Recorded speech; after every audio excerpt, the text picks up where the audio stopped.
Hello there, and welcome to the Scientist Sleepy. Tonight, we embark on a gentle drift into the profound mysteries of our own planet, a journey to the very edges of what we know about the deep ocean. We'll be exploring 100 things, or perhaps even more, that still elude our understanding in this vast, alien world that lies beneath the waves. Prepare to be soothed by the quiet wonders, the extraordinary secrets, and the surprising truths that the deep sea holds.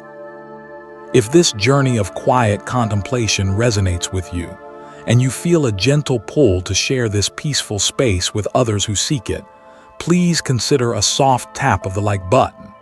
And if a particular mystery or fact whispers to your soul, feel free to share it in the comments below.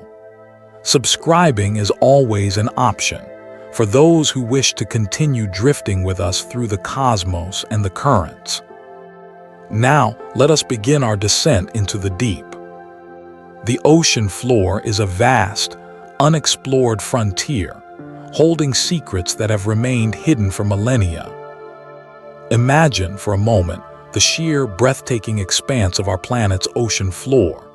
It is a realm of such immense scale that it dwarfs our terrestrial continents, a vast, undulating tapestry of canyons deeper than any on land, plains stretching further than the eye can see, and mountains that rise from the abyss, often unseen. This is not merely a collection of underwater landscapes. It is a frontier, a true edge of exploration, where our understanding begins to fray and the mysteries deepen. For eons, this immense territory has existed in a state of profound solitude, shielded from the sun's warming rays by miles of water, subjected to pressures that would crush the very essence of surface life, and cloaked in an eternal, silent darkness. Within this immense, hidden world, countless secrets lie dormant, waiting for the gentle touch of curiosity to reveal them. These are not secrets of history books or whispered tales, but secrets etched into the very geology of our planet, secrets encoded in the unique forms of life that have evolved in this extreme environment, and secrets about the fundamental processes that govern our world, processes that often find their most profound expression in the deepest reaches of the sea. We speak of exploration, but in the context of the deep ocean, exploration is not about mapping familiar territory. It is about venturing into the truly unknown, about encountering phenomena and life forms that challenge our very definitions of what is possible, about piecing together a narrative of Earth that has been written in a language of pressure, darkness, and chemical whispers. Think of the sheer volume of this unexplored space. More than 95% of our oceans remain unmapped in high resolution, and even less has been directly observed by human eyes or robotic probes. This means that beneath the waves lies a world so vast, so alien, and so rich with potential discovery that it beckons to the most intrepid of souls, not with promises of conquest, but with the quiet allure of understanding. The secrets held here are not static. They are dynamic, constantly being shaped by geological forces, by the slow dance of life and death, and by the subtle, yet powerful, currents that flow in the perpetual twilight. To contemplate this unexplored frontier is to contemplate the very essence of mystery, to acknowledge the profound limits of our current knowledge, and to embrace the exhilarating possibility of revelation. It is a place where wonder is not an occasional guest, but the very air that is breathed, a place where the greatest discoveries may still lie hidden, waiting patiently in the quiet embrace of the abyss, for the seeker of quiet wonder to finally arrive and listen to the ancient stories whispered by the deep. The secrets are not just geological formations or biological oddities. They are fundamental truths about resilience, adaptation, and the sheer tenacity of existence, truths that have been playing out in the deep for millions of years, entirely independent of our gaze, a testament to the enduring power of life in its most elemental forms, a silent symphony of existence played out in the vast, dark theater of the ocean floor, a place where the unknown is not a void, but a promise. The deep ocean whispers tales of the ancient earth, a forgotten chapter of existence waiting to be read. We are only beginning to understand the immense biodiversity that thrives in its crushing depths. Imagine, if you will, a world so alien, so profoundly different from our sunlit surface, that it feels like stepping onto another planet. This is the deep ocean, a realm where life has not merely survived, but has flourished in ways that continue to astound us. For so long, our understanding of life was tethered to the light, to the warmth, to the familiar rhythms of the terrestrial or shallow marine environments.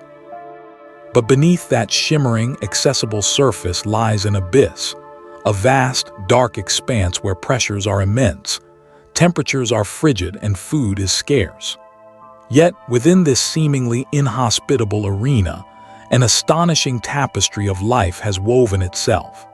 We speak of biodiversity, a term that often conjures images of vibrant coral reefs teeming with colorful fish, or lush rainforests alive with a symphony of sounds.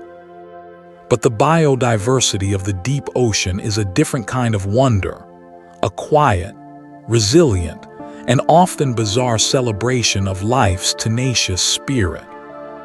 Consider the sheer number of species that are yet to be discovered. Scientists estimate that we have identified only a tiny fraction of the life forms that inhabit the deep sea. Each expedition, each new piece of equipment capable of descending into these crushing pressures, unveils organisms that defy our expectations. We find creatures with gelatinous bodies, seemingly fragile yet perfectly adapted to withstand forces that would instantly obliterate us. We encounter fish with bioluminescent lures, not to attract mates, but to ensnare unsuspecting prey in the perpetual darkness. There are worms that thrive in the toxic plumes of hydrothermal vents, chemosynthetic bacteria forming the base of entire food webs, completely independent of sunlight. These are not simply variations on familiar themes. These are entirely new chapters in the book of life, written in the language of extreme adaptation. Think about the diversity of forms, from the microscopic plankton that drift in the currents to the colossal squid that roam the hadal zones. The deep ocean hosts an incredible range of sizes, shapes, and life strategies. There are the anglerfish, with their grotesque beauty and symbiotic relationship with light-producing bacteria. There are the vampire squid, named for their cloak-like webbing and their ability to turn inside out when threatened.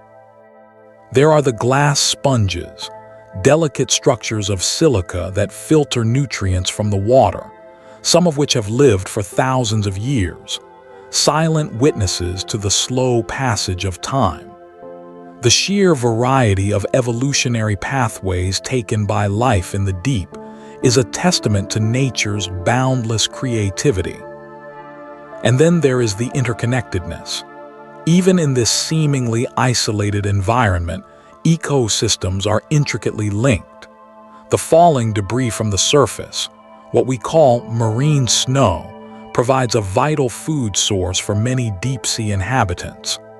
The unique chemistry of the water, influenced by geological processes and dissolved gases, supports specialized communities.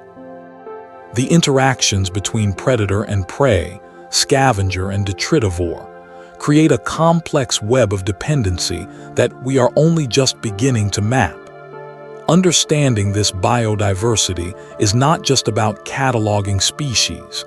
It's about understanding the intricate workings of an entire biosphere, a crucial component of our planet's health. The crushing depths are not a void, but a vibrant, pulsing world, a hidden garden of life that continues to surprise and inspire. Each new discovery in the deep ocean whispers a profound truth. Life finds a way, and its most extraordinary forms often dwell in the quietest, most challenging of places. The very nature of life in the deep sea challenges our assumptions about biological possibility. Imagine, if you will, a realm where sunlight never penetrates, a place of perpetual inky darkness. Here, the pressure is so immense that it would instantly crush any unprotected surface, a force that would render most familiar life forms utterly unrecognizable. Yet, within this seemingly inhospitable abyss, life not only persists, but thrives in astonishing and often bizarre ways, forcing us to continually redefine what we thought was biologically possible. We often think of life as being dependent on the sun, on photosynthesis, on the gentle warmth of a surface world. But in the deep sea, entirely different rules apply. Here, life has found ingenious ways to adapt, to evolve, to flourish in the absence of light and in the face of unimaginable pressure. Consider the anglerfish, a creature of nightmare and wonder, its body adorned with a bioluminescent lure, a tiny living lantern dangling in the darkness, attracting unsuspecting prey. This is not merely adaptation. It is an exquisite testament to life's boundless creativity, a biological innovation born from absolute necessity.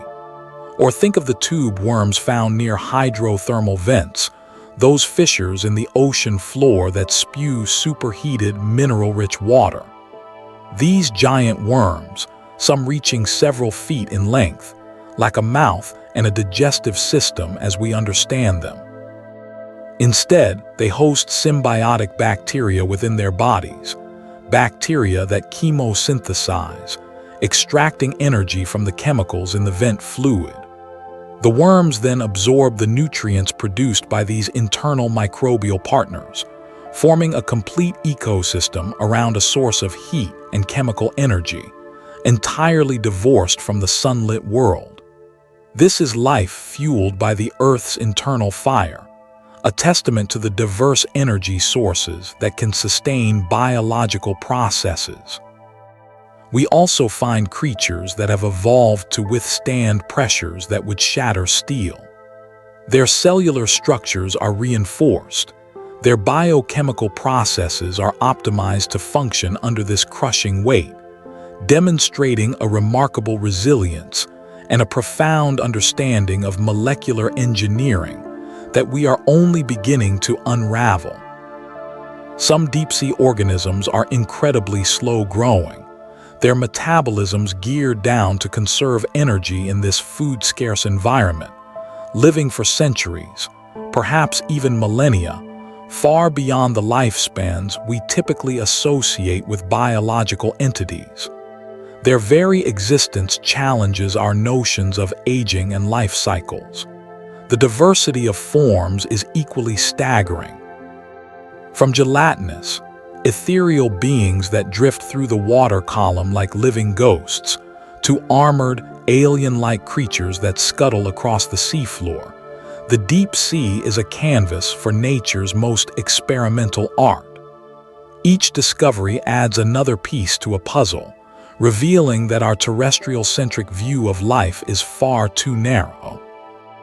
The deep ocean is a living laboratory, a testament to life's unyielding drive to exist, to adapt, and to surprise us, pushing the very boundaries of our understanding of biology, of chemistry, and of the fundamental conditions required for life to take hold and flourish. It reminds us that life is not a singular phenomenon, but a spectrum of possibilities, a testament to the universe's extraordinary capacity for invention. In the crushing dark, life paints its own light and spins its own sustenance, a quiet defiance of all we thought we knew. Bioluminescence paints the eternal darkness with its own ethereal, living light. Imagine, if you will, a world where the sun never reaches, a place of profound, unending night, where the very concept of light is a precious, manufactured marvel. This is the deep ocean, and in its vast, silent expanse, a most extraordinary phenomenon unfolds: bioluminescence. It is not the harsh, artificial glare of our cities, nor the warm embrace of a familiar dawn. Instead, it is a soft, internal glow, a living luminescence that emanates from creatures themselves, transforming the absolute darkness into a canvas of fleeting, magical illumination. This is not merely a scientific curiosity. It is a profound testament to life's boundless ingenuity, a whispered secret shared between organisms in the crushing embrace of the abyss. Think of the tiny plankton, some no larger than a grain of sand, that can erupt in a cascade of sapphire or emerald light when disturbed, creating shimmering trails in the water column. These ephemeral displays, often triggered by movement, serve as a startling defense mechanism, momentarily blinding or confusing a predator, allowing the tiny organism a chance to escape into the surrounding blackness. It's like a miniature fireworks display, designed not for celebration, but for survival. Then there are the more complex organisms like the anglerfish, whose bioluminescent lure dangles before its fearsome jaws, a deceptive beacon in the darkness, patiently drawing unsuspecting prey into its reach. This is not just light. It is a tool, a language, a strategy woven into the very fabric of their existence. The chemistry behind this living light is a marvel in itself, a dance of molecules. Typically, it involves a light-emitting molecule called luciferin and an enzyme called luciferase. When these two interact, often in the presence of oxygen, a chemical reaction occurs, releasing energy in the form of light. The specific colors and patterns of bioluminescence vary dramatically, from the steady glow of some jellyfish to the pulsing flashes of certain squid, and the intricate, almost coded signals of deep-sea fish. Some creatures even possess specialized organs called photophores, which can be controlled to produce light of varying intensity and duration, allowing for sophisticated communication or camouflage.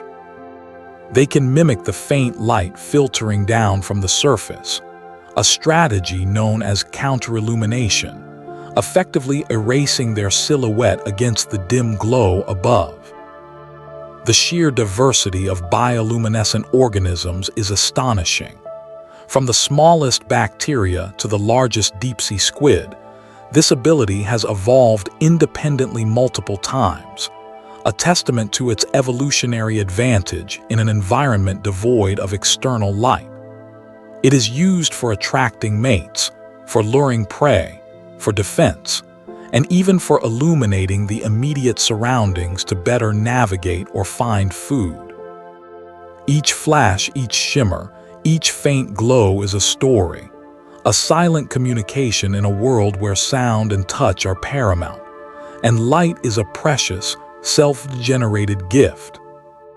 The eternal darkness of the deep ocean is not a void, but a vibrant, albeit unseen, realm, painted by the ethereal, living light of its inhabitants.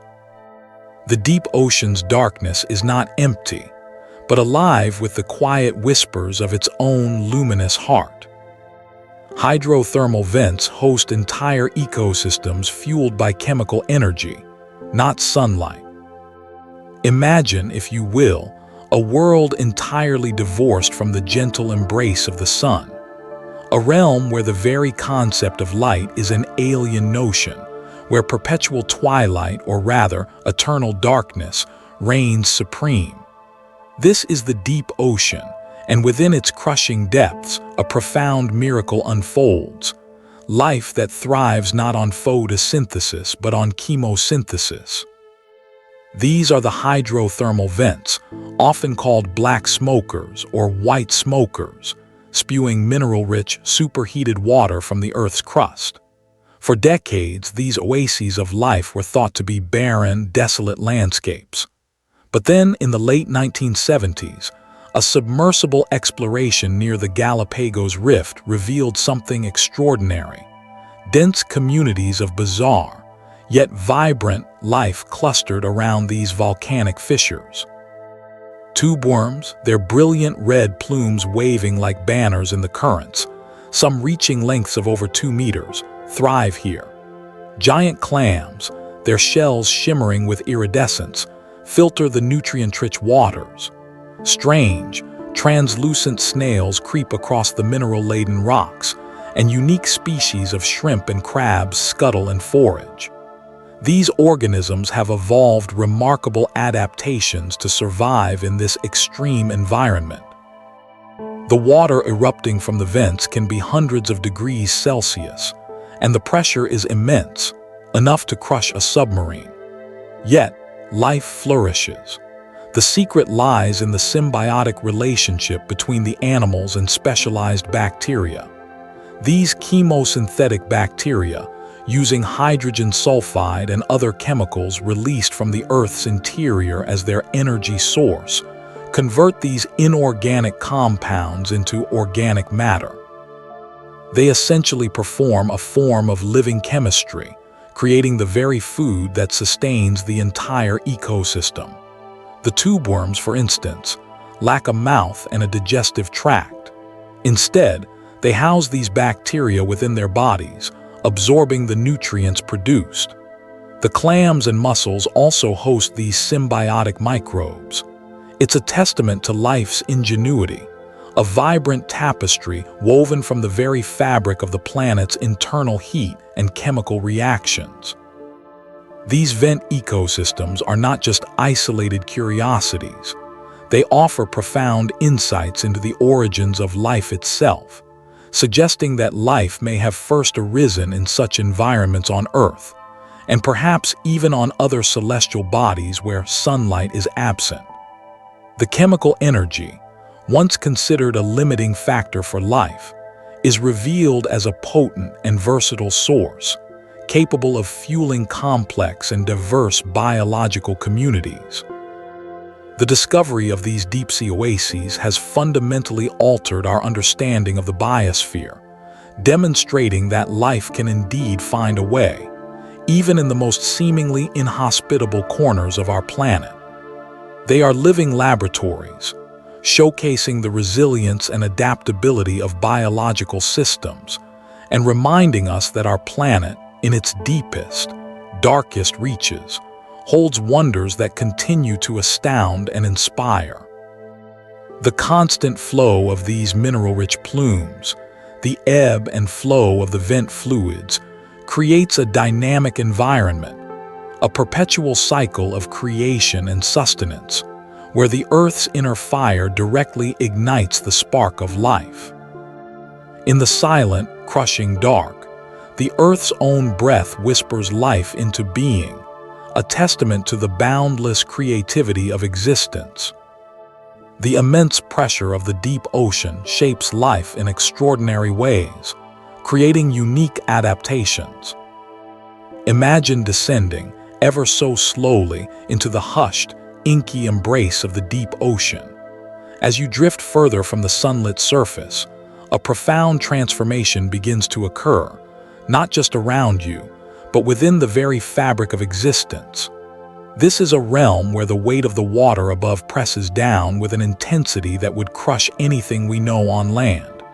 Yet, life not only persists here, but thrives, sculpted by this relentless, invisible force into forms of breathtaking ingenuity. The pressure, a constant, unyielding hand, is not an adversary to be overcome, but a fundamental architect, a sculptor of life itself. Think of it this way. For every 10 meters you descend, the pressure increases by approximately 1 atmosphere. At the bottom of the Mariana Trench, the deepest known part of the ocean, the pressure is over 1,000 times that at sea level. That's equivalent to having 50 jumbo jets stacked on top of you. How can anything survive this crushing embrace? The answer lies in a series of remarkable adaptations that are both elegant and utterly alien to our terrestrial experience. Many deep-sea creatures have bodies that are largely composed of water. This might sound strange, but water is virtually incompressible. By having a body that is mostly water, their internal tissues experience the same pressure as the surrounding environment. This means there's no significant pressure difference between the inside and outside of their cells, preventing them from being squeezed or bursting. Their very being is in harmony with the pressure, rather than in opposition to it. Consider the lack of air-filled spaces. On land, or even in shallower waters, many animals rely on swim bladders or lungs filled with air to control buoyancy. Air, being compressible, would be disastrous under deep-sea pressure. Instead, deep-sea fish often lack these structures or have them filled with fat, which is less compressible than air. Their buoyancy is managed through other means, such as having lightweight, gelatinous bodies or using oils and lipids within their tissues. Their skeletons are also different.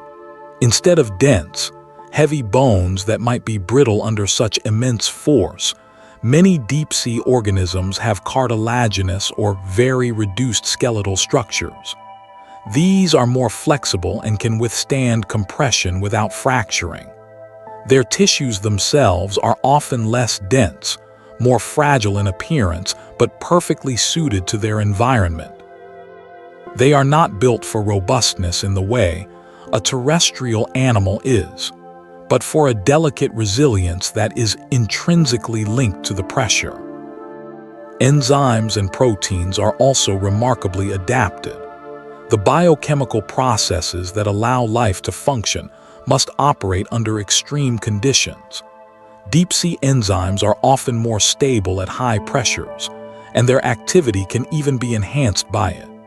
This is a fascinating example of how life can not only tolerate but actually leverage extreme environmental conditions for its own advantage.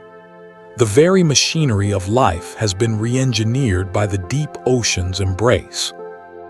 Even the way they move and interact with their surroundings is shaped by pressure. The water itself becomes a denser medium, and movements might be slower, more deliberate, conserving energy in an environment where every bit counts. The absence of atmospheric pressure also means that gases behave differently, influencing how sound travels and how chemical signals are dispersed. The deep ocean is a masterclass in evolutionary ingenuity, a testament to life's boundless capacity to adapt. The pressure, that immense, invisible force, is not a barrier, but a blueprint, guiding the evolution of creatures that are both fragile and incredibly resilient. They are living sculptures, carved by the weight of worlds, demonstrating that life finds a way, not just to survive, but to flourish in the most extraordinary of circumstances. And in their delicate forms, we see the profound truth that sometimes the greatest strength is found not in resistance, but in yielding to the forces that shape us, allowing them to refine us into something truly unique.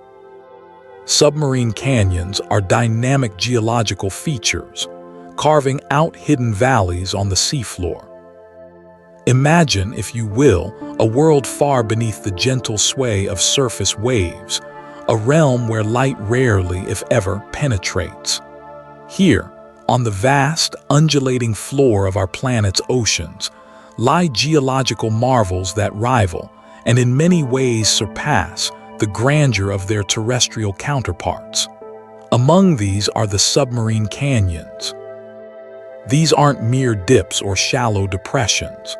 They are colossal fissures, vast chasms that slice through the continental shelves and slopes, plunging into the mysterious abyssal plains. They are, in essence, the underwater mountain ranges of our planet's hidden topography, sculpted not by the slow, patient hand of wind and rain, but by the immense power of water and sediment, driven by forces we are only just beginning to comprehend.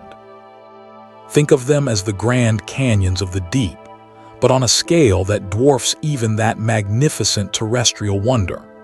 Some of these canyons can stretch for hundreds of kilometers, their depths reaching thousands of meters, creating a dramatic, three-dimensional landscape that supports a unique and often bizarre array of life. They are dynamic, meaning they are not static features, but are constantly being shaped, eroded, and transformed by powerful geological processes. The primary architect of these underwater valleys is often the relentless movement of sediment. Think of underwater landslides, known as turbidity currents.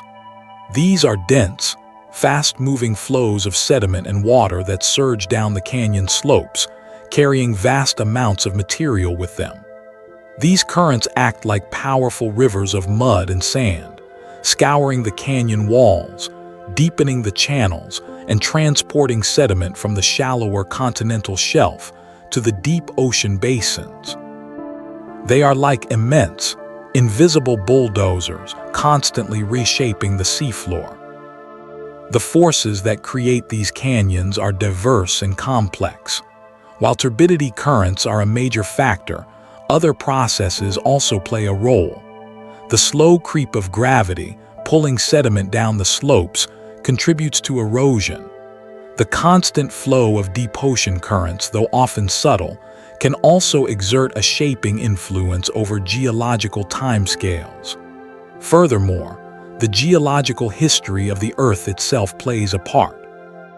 Tectonic activity, the slow, inexorable movement of the Earth's plates, can create fault lines and fractures that act as starting points for canyon formation.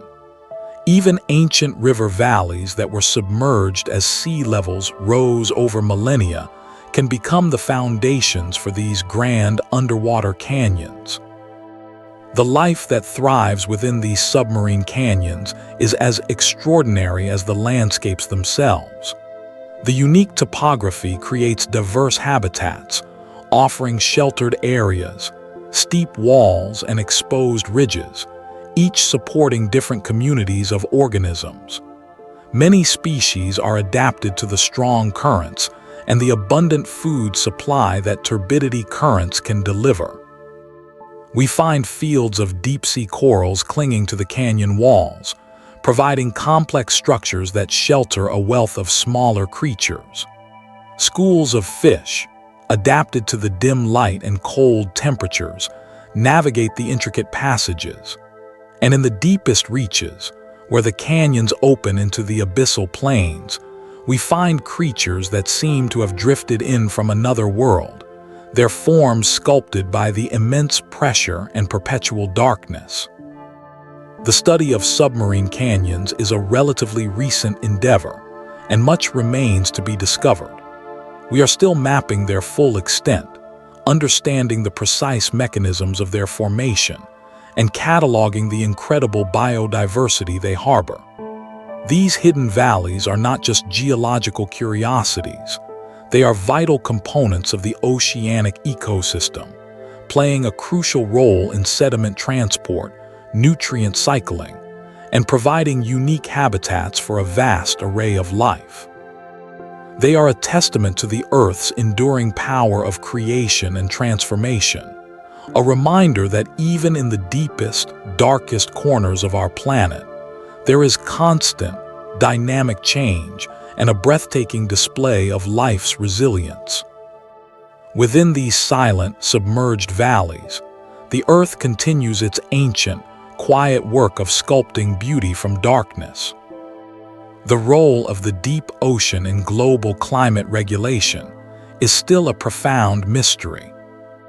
Our planet's climate is a delicate, intricate dance, a symphony of atmospheric and oceanic forces working in concert.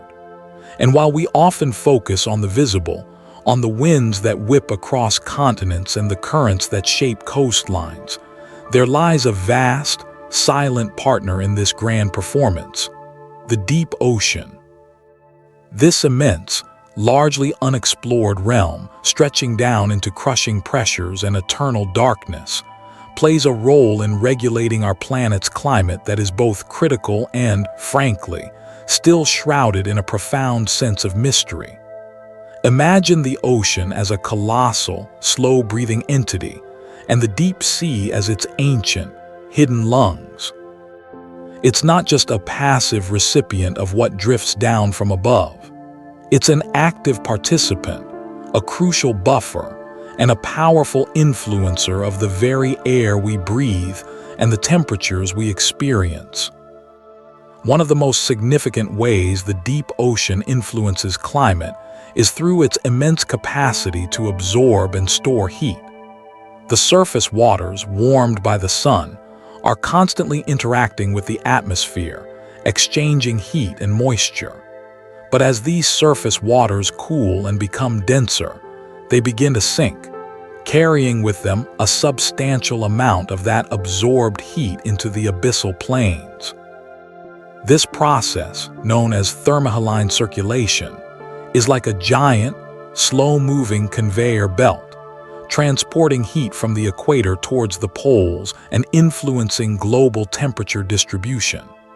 However, the precise rate at which this heat is absorbed, the long-term capacity of the deep ocean to hold it, and how these processes might change in response to a warming atmosphere are still subjects of intense scientific investigation.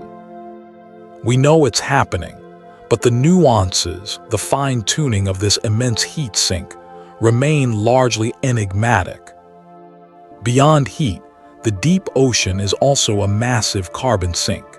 Phytoplankton, tiny photosynthetic organisms in the sunlit surface waters, absorb carbon dioxide from the atmosphere during photosynthesis. When these organisms die, or when larger creatures consume them and then excrete waste, a portion of this carbon sinks to the ocean floor. This biological pump is a vital mechanism for removing carbon dioxide, a primary greenhouse gas, from the atmosphere. The deep ocean acts as a long-term repository for this sequestered carbon, locking it away for centuries, even millennia.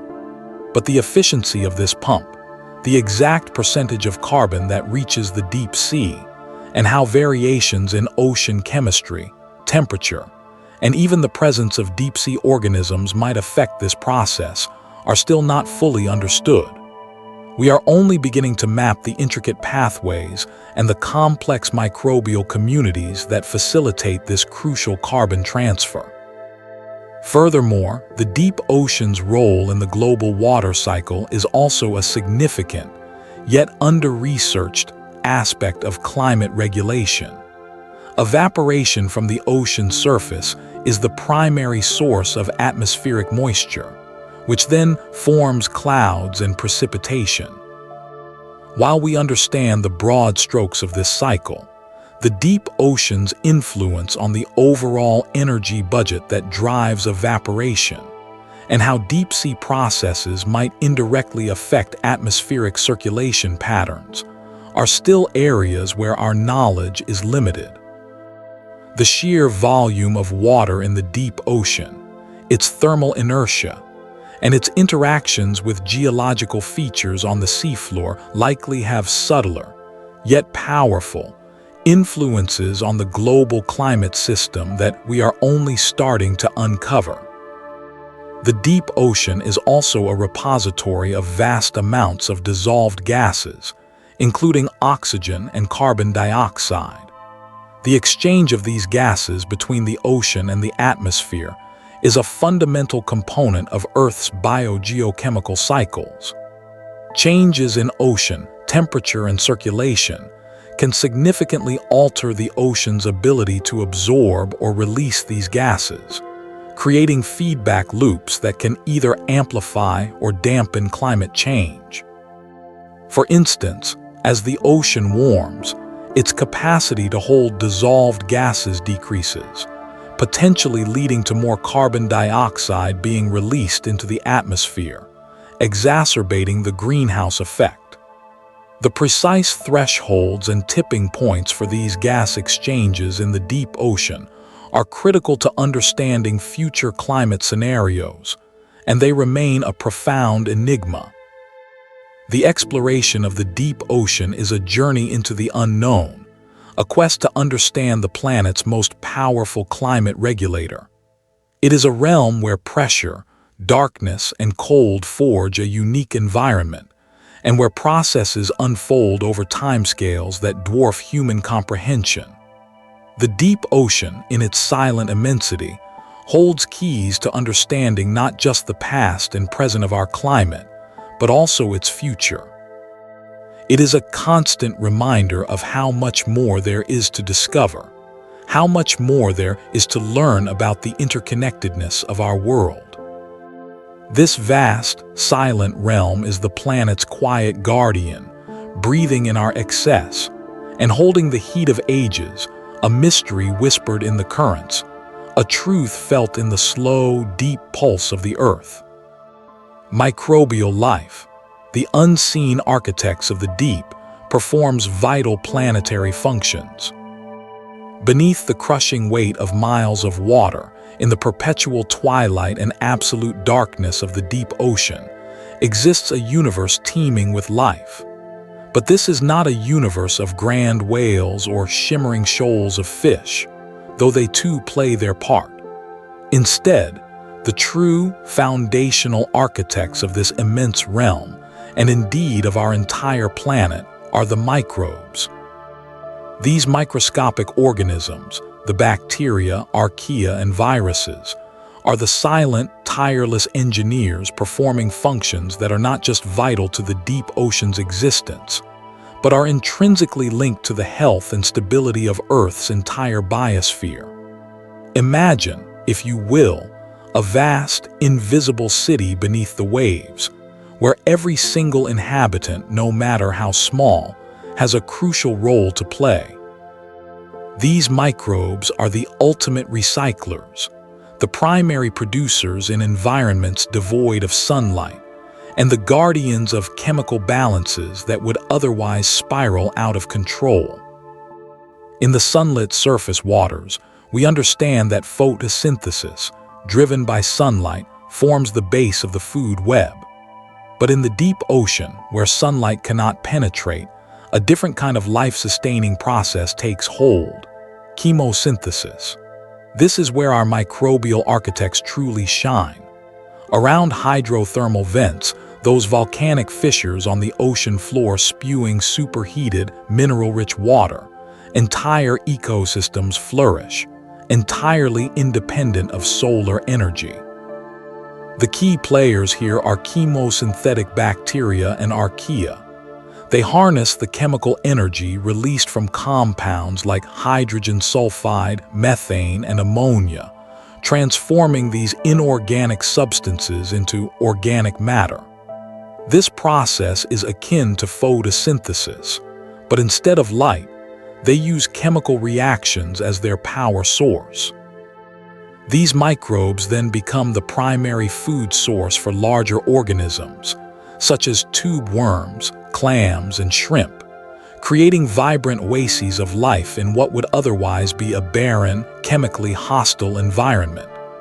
It's a constant, quiet miracle of biological ingenuity, fueled by the Earth's own internal heat and chemistry. But their work extends far beyond these dramatic vent communities. Throughout the vast, sediment-covered plains of the abyssal ocean, microbial life forms a pervasive, living blanket. Here, they are the primary decomposers, breaking down organic matter that sinks from the upper layers of the ocean. Think of it as a slow, deliberate process of nutrient cycling. When marine organisms die, their remains, along with fecal pellets and other organic detritus, embark on a long descent. As this material drifts down, it's intercepted and consumed by a multitude of microbes. They break down complex organic molecules into simpler inorganic nutrients, like nitrates, phosphates, and silicates. These nutrients are then released back into the water column, becoming available for phytoplankton and other organisms in the upper ocean, thus completing a vital global cycle. Without this constant, unseen recycling by deep-sea microbes, nutrients would become locked away in the deep, starving the surface ecosystems and fundamentally altering the planet's capacity to support life. Furthermore, these microbial communities play a significant role in the global carbon cycle. They are instrumental in the sequestration of carbon dioxide from the atmosphere. While much of this process occurs in surface waters, the deep ocean acts as a massive carbon sink. Organic carbon produced in the upper ocean sinks to the deep, and microbial activity within the sediments and water column plays a crucial role in processing, and in some cases, permanently storing this carbon. Some of this carbon is respired back into the ocean as CO2, but a significant portion is incorporated into the deep-sea sediments, effectively removing it from active circulation for geological timescales. Understanding these microbial processes is therefore critical for comprehending Earth's climate regulation and for predicting how our planet will respond to changing atmospheric carbon levels.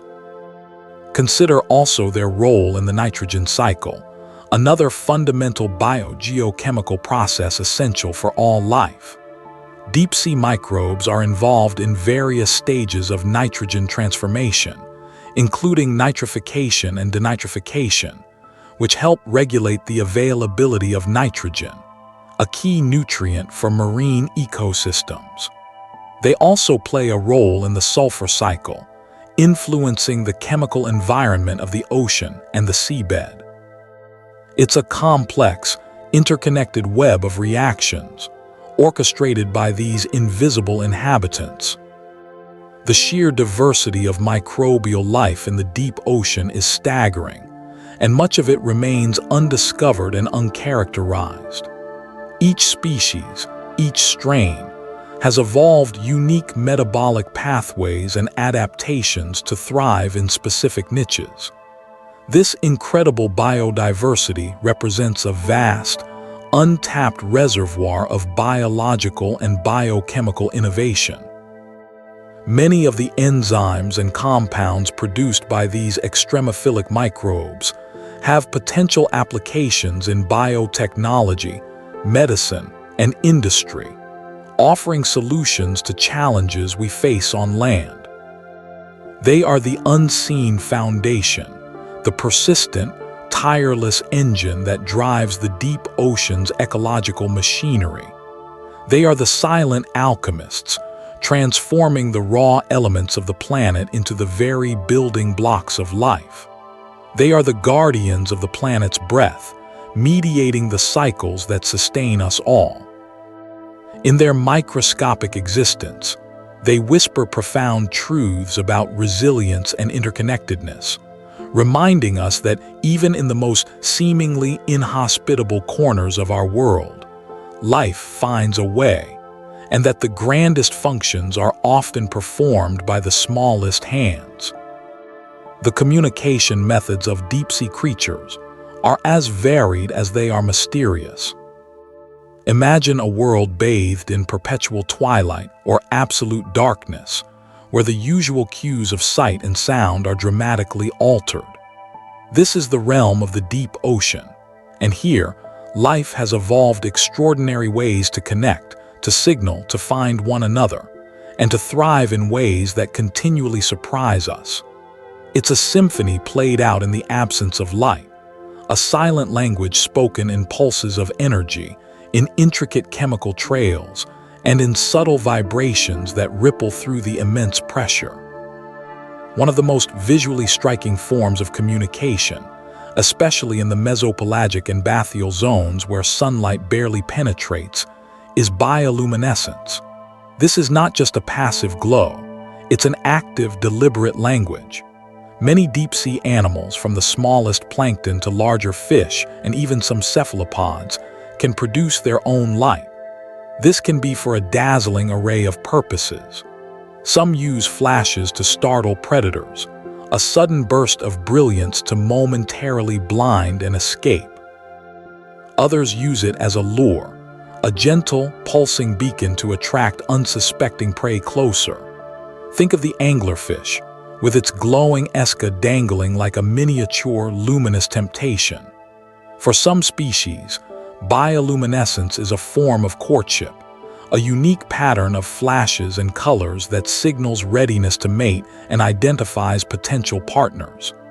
It's a complex visual vocabulary, a silent conversation written in light against the backdrop of the abyss. The patterns, the colors, the duration of the flashes, all can carry specific meanings, a secret code understood only by those who dwell in the deep. Beyond the visual, chemical communication or chemoreception plays a vital role. In the vastness of the ocean, where visibility can be near zero, scent and taste become paramount. Many deep-sea creatures release pheromones, chemical signals that can travel long distances through the water. These can signal alarm, alerting others to danger. They can indicate the presence of food, drawing scavengers and predators to a bounty. And crucially, they are used for reproduction. Imagine a female releasing a subtle chemical trail, a molecular whisper that guides a male from miles away through the dark, vast expanse. This is a testament to the power of chemistry in guiding life's most fundamental interactions. The sensitivity of these chemical sensors is astounding. Some creatures can detect a single molecule of a signaling substance in an enormous volume of water. It's a form of communication that operates on a scale we can barely comprehend, a silent, invisible network connecting individuals across the ocean's depths. Vibrational communication is another fascinating and often overlooked method. Many deep-sea animals are highly sensitive to pressure waves and vibrations in the water. This can be through specialized organs, like the lateral line system in fish, which detects movement and pressure changes, or through direct contact with the seafloor. Some crustaceans, for instance, tap their appendages on the substrate to communicate with others. Certain fish can generate low-frequency sounds or vibrations that travel through the water, not necessarily for long distances, but for close-range signaling.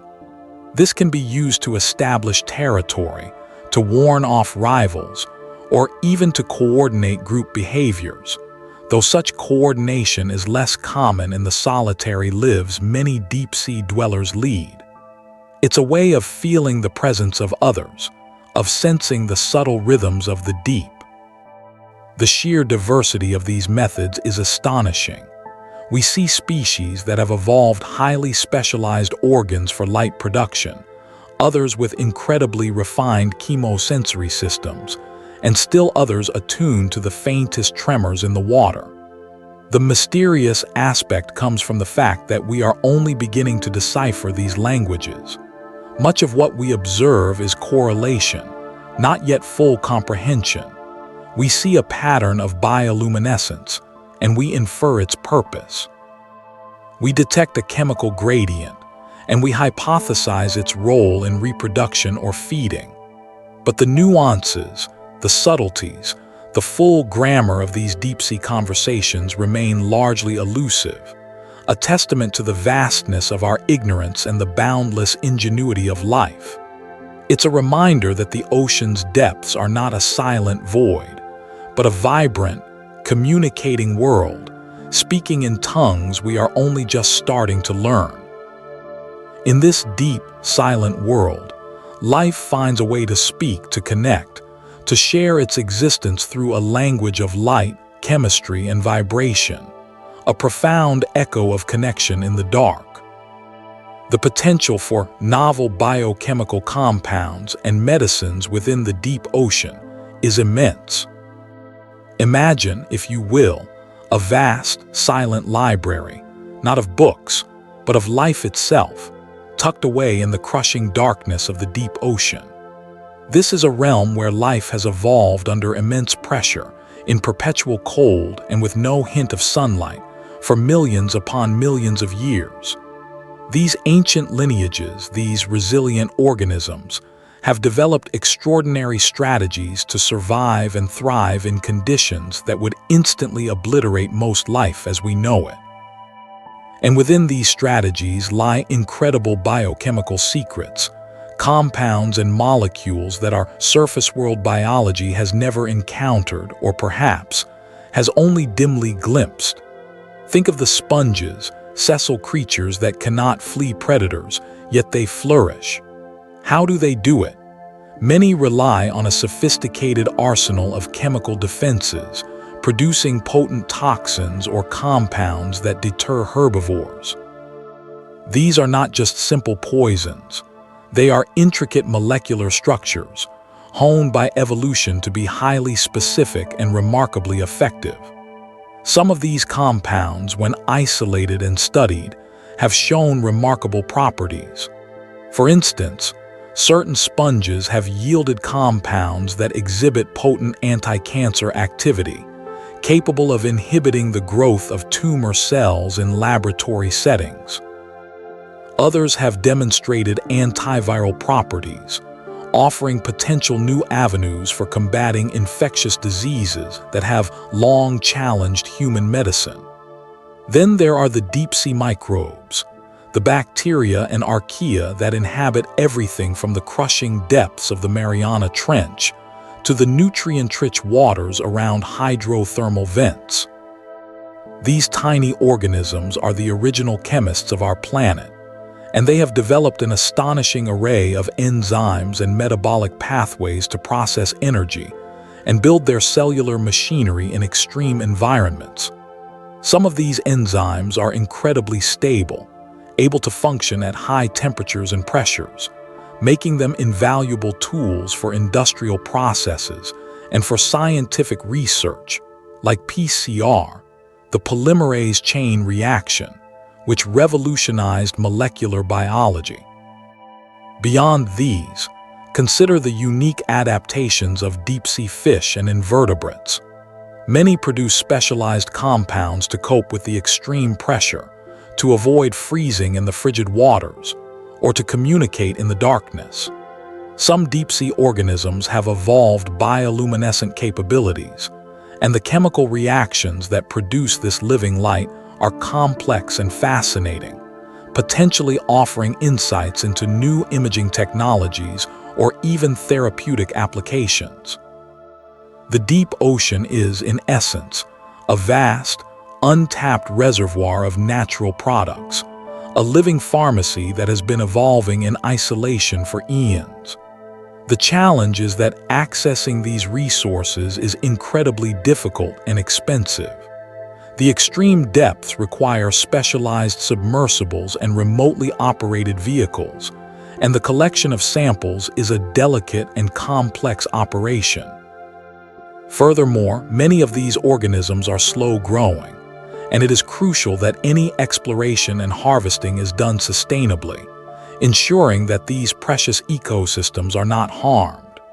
But the promise is enormous. Each new expedition into the deep ocean brings the potential for groundbreaking discoveries, for compounds that could lead to the next generation of antibiotics, antivirals, anti-cancer drugs, or even treatments for neurodegenerative diseases. The very resilience of deep-sea life, its ability to adapt and survive in the face of seemingly insurmountable challenges, offers a profound source of inspiration and potential solutions for human health. It is a testament to the boundless creativity of nature, a quiet promise whispered from the abyss, waiting for us to listen and to learn. In the silent, crushing dark, life's intricate chemistry holds keys to our own well-being, a gentle reminder that profound healing can drift up from the deepest unknowns. Ancient shipwrecks and geological formations tell silent stories of Earth's history. Beneath the whispering waves, far from the bustling shores, lies an archive of time, a silent testament to the passage of epochs and the echoes of forgotten journeys. The deep ocean floor, in its profound stillness, serves as a vast, undisturbed repository for both the artifacts of human endeavor and the monumental sculptures carved by geological forces. Imagine, if you will, the spectral outlines of ancient shipwrecks, resting in the perpetual twilight. These are not merely sunken vessels. They are time capsules, frozen moments from eras long past, each plank, each rusted artifact, whispering tales of voyages, of storms, of lives lived and lost. They speak of trade routes, of exploration, of the daring spirit that has always drawn humanity to the vast unknown. The ocean, in its immense capacity, preserves these remnants with a gentle, unyielding embrace, protecting them from the ravages of time and the clamor of the surface world. Think of the grand galleons, their timbers slowly yielding to the ocean's embrace, or the more humble fishing boats, their stories as poignant as any king's decree. These wrecks offer us glimpses into the human experience, into the technologies and aspirations of our ancestors, their silent presence a profound reminder of our own transient place in the grand tapestry of existence. But the ocean floor is not solely a museum of human history. It is also a canvas upon which the earth itself has painted its most dramatic and enduring masterpieces. Geological formations, sculpted over eons by the relentless forces of plate tectonics, volcanic activity, and the slow, steady creep of sediment, reveal the planet's deep past. Consider the colossal underwater mountain ranges, the mid-ocean ridges, where new crust is born from the Earth's fiery heart, a process that constantly reshapes our world in ways unseen and unfelt by most. Think of the vast abyssal plains, smoothed by millennia of fine sediment, a serene, almost lunar landscape that has witnessed geological transformations on a scale that dwarfs human comprehension. Then there are the volcanic seamounts, rising like ancient spires from the ocean floor, remnants of fiery eruptions that once scarred the planet's surface. And the submarine canyons, deep gashes in the continental shelves, carved by powerful underwater currents, holding within their depths secrets of erosion and deposition that stretch back into prehistory. These formations are not static. They are living records of the Earth's dynamic evolution, a slow, majestic dance of creation and destruction that has been playing out for billions of years. They tell us of ancient continents that have drifted apart, of seas that have risen and fallen, of the immense, slow-motion forces that have shaped the very ground beneath our feet, and indeed, the entire planet. Each ripple in the sediment, each mineral deposit, each volcanic vent, is a word in a language of geology that speaks of immense timescales and unimaginable power. These silent witnesses, both human and geological, offer us a profound connection to the past, reminding us that our present is but a fleeting moment in an unfolding, awe-inspiring narrative. The migration patterns of deep-sea animals are largely unknown, hinting at vast, unseen journeys.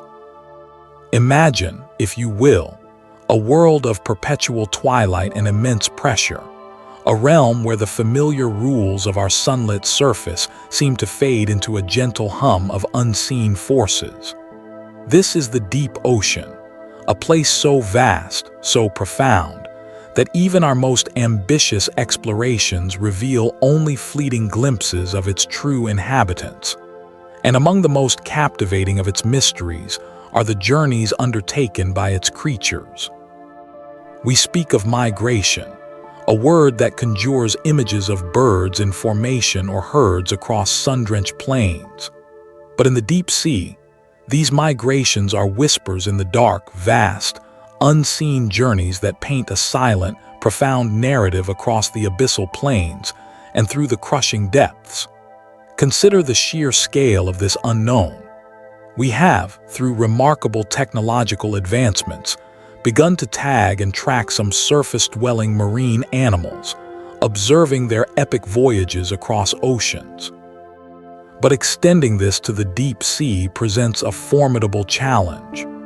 The extreme pressures, the frigid temperatures, the sheer distance from our observational capabilities all conspire to keep these movements shrouded in enigma. Yet, evidence, though sparse, hints at migrations of astonishing scale and complexity. Some species, like certain types of squid and fish, are thought to undertake vertical migrations, ascending from the crushing depths to the upper layers of the ocean, perhaps to feed or reproduce, before descending back into the darkness. These daily or seasonal ascents and descents, occurring in a realm where light is a fleeting visitor, are a testament to the extraordinary adaptations of deep-sea life. They are journeys of thousands of feet, a constant negotiation with pressure and temperature, driven by ancient biological imperatives. Then there are the horizontal migrations.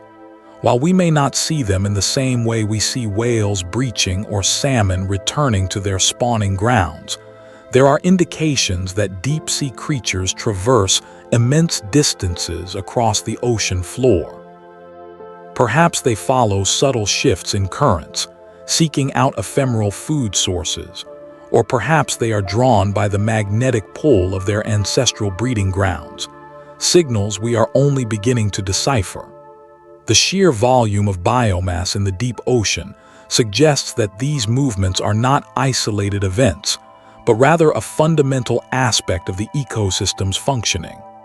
Think of the energy transfer, the nutrient cycling, that must be facilitated by these unseen caravans of life.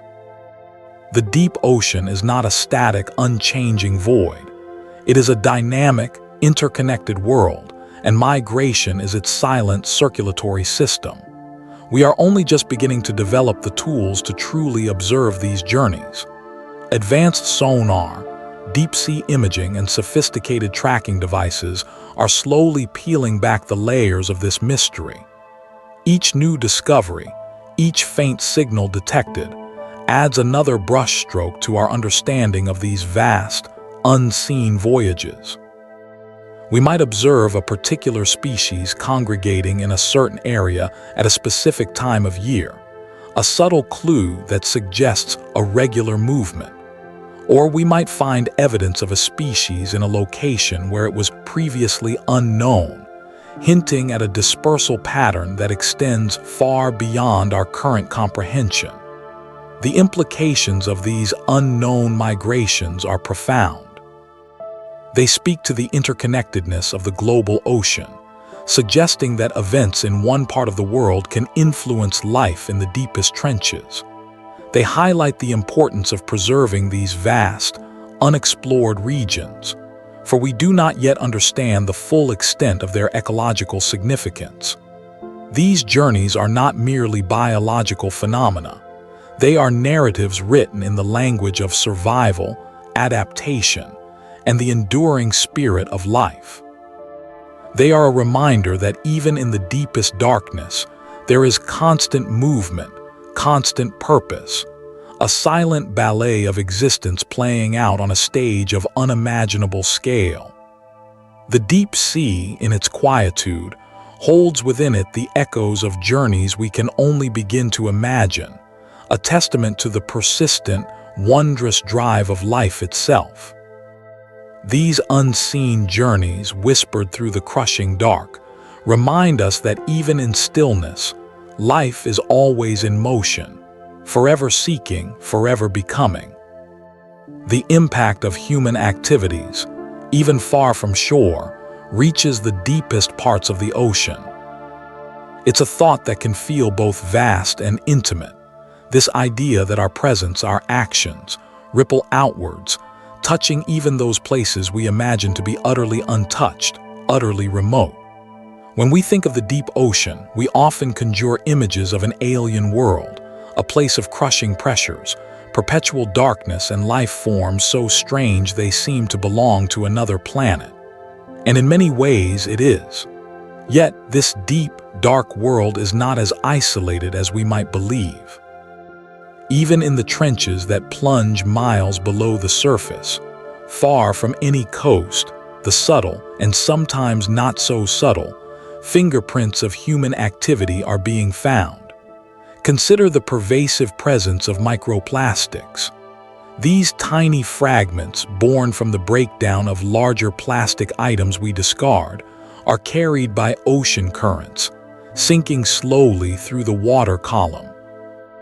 They are ingested by plankton, by fish, and then by larger predators, a silent, insidious journey that eventually leads them to the deepest abyssal plains and the creatures that inhabit them.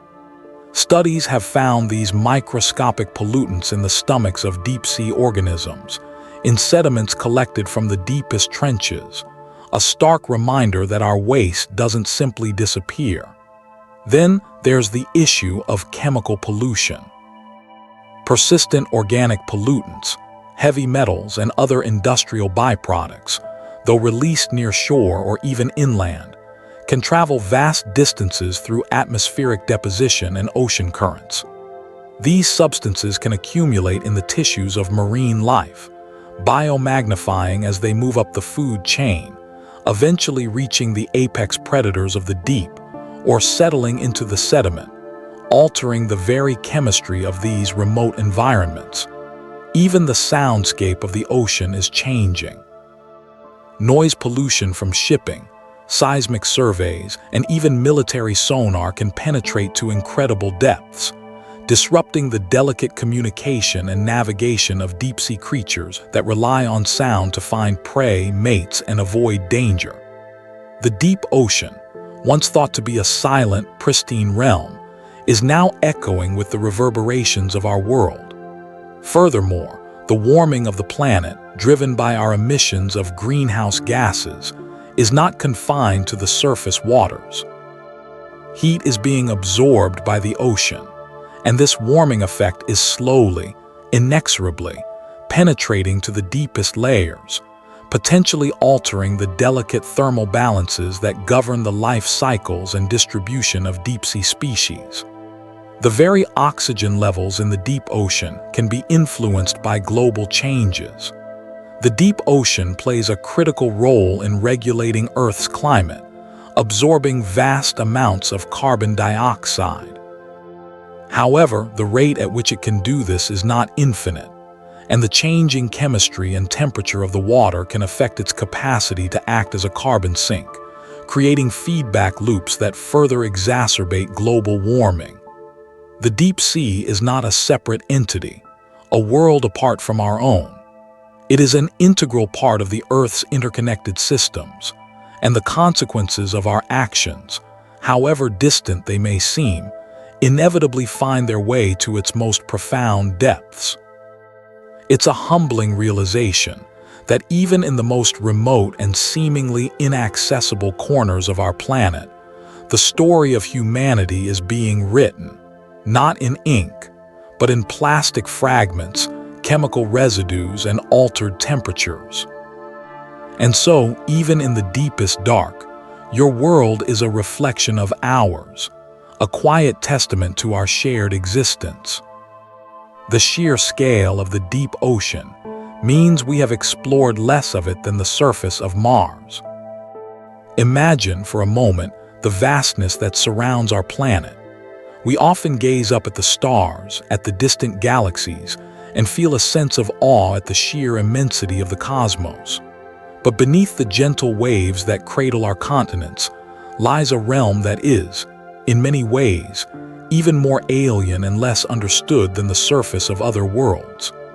The deep ocean, that immense, dark, and utterly captivating expanse, represents the largest and least explored habitat on Earth. When we speak of exploration, we often think of rockets piercing the atmosphere, of rovers traversing dusty red plains. And indeed, Our ventures into space have yielded incredible insights, mapping craters, analyzing rock formations, and even detecting signs of ancient water on Mars. We have a surprisingly detailed understanding of the Martian surface, thanks to decades of dedicated missions and technological advancements. We can pinpoint specific geological features, analyze atmospheric composition, and even identify regions where life might have once existed. Yet, when we turn our gaze downwards, towards the crushing depths of our own planet's oceans, the picture becomes far murkier. The deep ocean, by definition, begins where sunlight ceases to penetrate, typically around 200 meters, but its true mysteries lie far, far deeper, extending down to the abyssal plains and the hadal trenches that plunge over 10,000 meters below the surface. These depths are characterized by extreme pressure, near-freezing temperatures, and an eternal, pervasive darkness. To explore these regions requires highly specialized and incredibly expensive technology.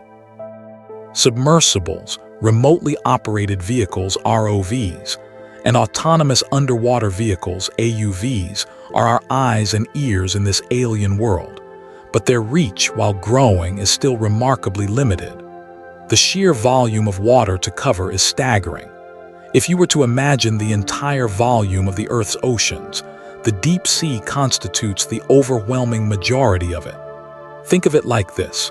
We have a fairly good map of the surface of Mars, showing its mountains, valleys, and plains. We know its general topography, but for the deep ocean, it's as if we've only managed to glimpse tiny, isolated islands in an otherwise uncharted sea. We've sent probes to other planets, but we've only managed to conduct detailed surveys of a minuscule fraction of our own ocean floor. Areas like the Mariana Trench, the deepest known part of the world's oceans, have been visited by a handful of human expeditions, but vast swathes of even shallower deep-sea environments remain largely unmapped and unstudied. The challenges are immense. The pressure at these depths is equivalent to having dozens of jumbo jets stacked on top of you, crushing any unprotected object with unimaginable force.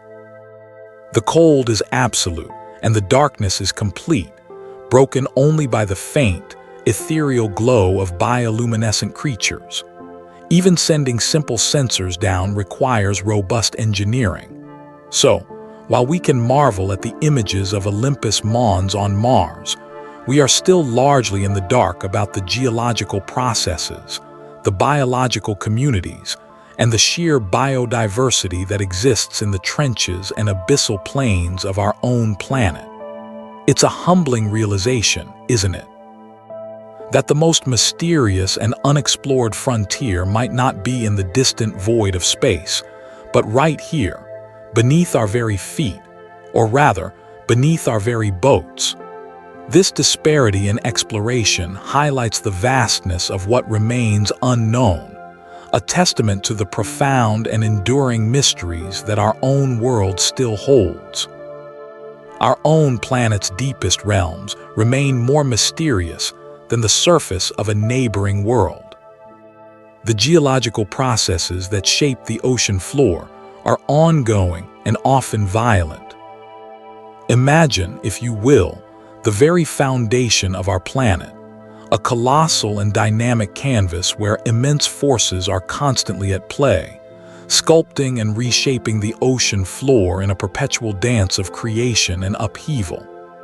This isn't a static, silent realm, but a place of profound geological activity, where the Earth's inner workings are laid bare, albeit hidden beneath miles of water. We often think of the landmasses as the primary sites of geological drama, with their towering mountains and rumbling volcanoes. But the ocean floor is a far more active and, in many ways, more significant theater of these powerful forces. At the heart of these shaping processes lies plate tectonics, the grand theory that describes the movement and interaction of Earth's lithospheric plates. These colossal slabs of rock, some as large as continents, are in constant, slow motion, driven by the churning heat of the Earth's mantle. Where these plates meet, the ocean floor experiences some of its most dramatic transformations. Consider the mid-ocean ridges, vast underwater mountain ranges that snake across the globe for tens of thousands of miles. These are divergent plate boundaries, where two oceanic plates are pulling apart. As they separate, molten rock or magma from the Earth's mantle wells up to fill the gap. This magma cools and solidifies, creating new oceanic crust. This process, known as seafloor spreading, is the very engine that drives plate tectonics and continuously renews the ocean floor. It's a continuous, molten extrusion, a fiery birth of new land beneath the waves, happening silently and relentlessly. But where plates collide, the drama intensifies. At convergent plate boundaries, one plate is often forced beneath another in a process called subduction. This is where some of the most violent geological events occur. As the oceanic plate plunges into the Earth's mantle, it melts, fueling the formation of volcanic arcs, chains of volcanoes that rise from the ocean floor, often forming island arcs like Japan or the Mariana Islands. These volcanic arcs are not just geological features. They are the fiery exhalations of a planet in constant flux, a testament to the immense pressures and temperatures at play deep within the Earth. The subduction zones themselves are also the epicenters of some of the most powerful earthquakes on our planet. The immense friction and stress built up as these colossal plates grind against each other are periodically released in catastrophic ruptings, sending shockwaves through the water and along the seafloor. These underwater earthquakes can trigger tsunamis, colossal waves that can devastate coastlines thousands of miles away, a stark reminder of the interconnectedness of the ocean floor and the world above. Beyond the plate boundaries, other geological forces are at work. Seamounts, submerged mountains that rise from the ocean floor, are often the product of volcanic activity. Some are extinct volcanoes, remnants of past eruptions, while others may still be active, their fiery hearts hidden beneath the waves. These seamounts can act as oases of biodiversity, providing unique habitats for a multitude of marine life. The ocean floor is also crisscrossed by vast fracture zones, essentially giant cracks in the Earth's crust that run perpendicular to the mid-ocean ridges. These zones are caused by the uneven spreading of the seafloor and are sites of significant seismic activity. They are like scars on the face of the planet, evidence of past stresses and strains. Even the seemingly tranquil abyssal plains, the vast, flat expanses of the deep ocean floor, are not entirely devoid of geological activity. Sedimentation, the slow accumulation of fine particles from the water column, can bury older geological features, preserving them for eons. But beneath this blanket of sediment, the underlying geological processes continue, a constant reminder that the Earth beneath us is alive and ever-changing. The sheer scale of these processes is almost incomprehensible. Imagine continents drifting, mountains rising and falling, and the very crust of the Earth being created and destroyed, all happening at a pace that is imperceptible to our human senses, yet profoundly impactful on the planet's surface. The ocean floor is not a passive recipient of geological forces. It is an active participant, a dynamic landscape shaped by the very pulse of our planet. And as we continue to explore its depths, we uncover more evidence of this constant, powerful, and often violent geological transformation. The ocean floor breathes with the Earth's molten heart, a testament to the enduring, forceful artistry of our restless planet. The formation and behavior of deep-sea currents influence global ocean circulation. Imagine the vast, deep ocean, a world of perpetual twilight and immense pressure, and within this silent realm, invisible rivers flow. These are the deep-sea currents, not the familiar surface currents driven by wind, but slow, majestic movements of water that shape our planet's climate in ways we are only just beginning to comprehend. These currents are born from a delicate dance of temperature and salinity. In polar regions, as sea ice forms, it leaves behind saltier, denser water. This frigid, heavy water sinks, initiating a cascade of movement that begins the great conveyor belt of the ocean. Think of it as a slow, deliberate exhale from the poles, a breath that travels thousands of miles across the ocean floor. These deep currents are not swift like a river rapids. They are ponderous, measured in centimeters per second, yet over centuries and millennia, they transport immense volumes of water and dissolved nutrients across the globe.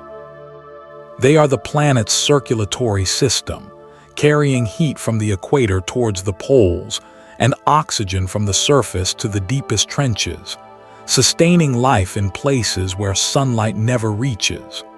The formation of these currents is intrinsically linked to the density of seawater, a property dictated by its temperature and salt content. Colder water is denser, and saltier water is denser. When surface waters in high latitudes cool and become saltier due to evaporation or ice formation, they become heavy enough to sink. This sinking process, known as thermohaline circulation, is a fundamental driver of the global ocean currents. As this dense water plunges into the abyss, it begins a long, slow journey, often taking hundreds or even thousands of years to complete a full circuit. These deep currents are not static. Their behavior is influenced by the topography of the ocean floor, the rotation of the Earth, and even subtle shifts in atmospheric conditions. They carve out underwater canyons, sculpt vast plains, and carry the remnants of life from shallower waters to the deepest abysses. They play a critical role in regulating Earth's climate by distributing heat, a vital mechanism that moderates global temperatures. Without these deep-sea currents, the tropics would be far hotter, and the poles far colder, leading to extreme and unstable climate patterns. They are also crucial for the ocean's biological pump, transporting oxygen and nutrients to the deep, supporting unique ecosystems, and carrying carbon dioxide away from the atmosphere, helping to mitigate the effects of climate change. The intricate interplay of these currents creates a complex, interconnected system that is vital for the health of our planet and all life upon it. Their slow, inexorable progress is a testament to the enduring power of natural forces, a silent, profound influence that shapes our world from its hidden depths. The deep currents are the silent, steady breath of our planet, circulating life and warmth through its hidden arteries, a gentle reminder of the vast, unseen forces that cradle our existence. The potential for undiscovered species in the deep sea is virtually limitless. Imagine, if you will, a world painted in shades of perpetual twilight and then, deeper still, an absolute velvety darkness. This is the realm of the deep sea, a colossal expanse that cradles the vast majority of Earth's habitable volume, yet remains astonishingly, wonderfully unexplored. When we speak of the deep sea, we're not just talking about a few fathoms down. We're venturing into trenches that plunge miles into the planet's crust, into environments where the weight of the ocean above would crush anything not specifically adapted to such immense pressures. It's a place where sunlight has never, ever reached, and where life has evolved in ways that continue to astonish and challenge our very definitions of what life can be. We have, in essence, taken only the most fleeting of glances into this immense, alien landscape. Think about it. We have mapped the surface of Mars with greater detail than we have mapped the floor of our own planet's oceans. This immense gap in our knowledge is not just a curiosity. It's a testament to the sheer, mind-boggling scale of the deep sea and the profound limitations of our current exploration capabilities.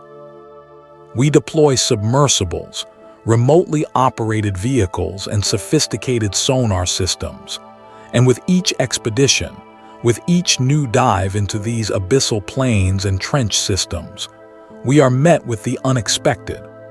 We encounter organisms that defy our existing classifications, creatures that possess adaptations so unique, so specialized, that they push the boundaries of our biological understanding. These aren't just minor variations on known themes. These are often entirely new branches on the tree of life, species that have followed their own evolutionary paths in isolation for eons. Consider the sheer diversity of life on land, in the more accessible shallow waters. Now multiply that by the immense volume and the incredibly varied niches that exist within the deep sea, the crushing pressure zones, the frigid, nutrient-poor abyssal plains, the superheated, chemically rich environments around hydrothermal vents, the vast, open water column of the mesopelagic and bathyal zones. Each of these distinct environments presents unique challenges and opportunities, driving the evolution of specialized forms of life. We find fish with bioluminescent lures to attract prey in the darkness, invertebrates with incredibly delicate structures that would be instantly destroyed by any significant current in shallower waters, and microbial communities that thrive on chemicals spewed from the Earth's interior. The sheer number of potential species is staggering to contemplate. Scientists estimate that we have identified only a tiny fraction, perhaps less than 10%, of the species that actually exist in the deep sea. This means that for every species we know, there are potentially 9 or more waiting to be discovered. This isn't just about finding new kinds of fish or strange-looking crustaceans. It's about uncovering entirely novel biological processes, unique biochemical compounds that could hold the key to new medicines or industrial applications, and gaining a deeper understanding of the fundamental principles of life itself. The deep sea is a living library, its pages filled with untold stories of evolution, adaptation, and survival. And we have barely begun to turn those pages. The implications of this vast, undiscovered biodiversity are profound. It speaks to the incredible resilience and adaptability of life, demonstrating its capacity to thrive in conditions that we would consider utterly hostile. It also underscores our responsibility as stewards of this planet, reminding us that so much of its natural wonder remains hidden, vulnerable, and in need of our protection, even before we fully understand it. Each new discovery serves as a gentle reminder of how much more there is to learn, how much more there is to be in awe of, and how much more there is for us to protect. The deep sea is a frontier not just of exploration, but of pure, unadulterated wonder, a place where the potential for new life, new forms, and new understandings is as deep and as boundless as the ocean itself. And in this vast, unexplored darkness, life continues its ancient, quiet dance, a testament to endless possibility. The sensory worlds of deep-sea creatures are adapted to an environment of perpetual darkness and pressure. Imagine, if you will, a world painted not with light, but with the subtlest whispers of sensation. This is the realm of the deep ocean, a place where the familiar rules of our sunlit world are gently set aside, and life has learned to perceive the universe in ways that are almost alien to us. Here, in the crushing embrace of immense pressure and the eternal, velvety dark, senses are not merely tools, but profound extensions of being, sculpted by eons of quiet evolution. For creatures dwelling in the abyss, sight as we understand it is often a luxury or even a detriment. Instead, many have evolved to see with senses that are far more attuned to the subtle vibrations, chemical trails, and faint bioluminescent flickers that dance in the black. Consider the lateral line system found in many fish, a network of pores and canals running along their bodies.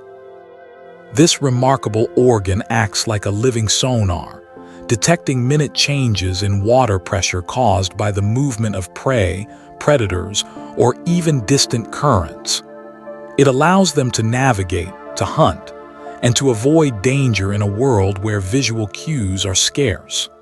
Others, like the anglerfish, possess specialized photophores, bioluminescent organs that can emit light.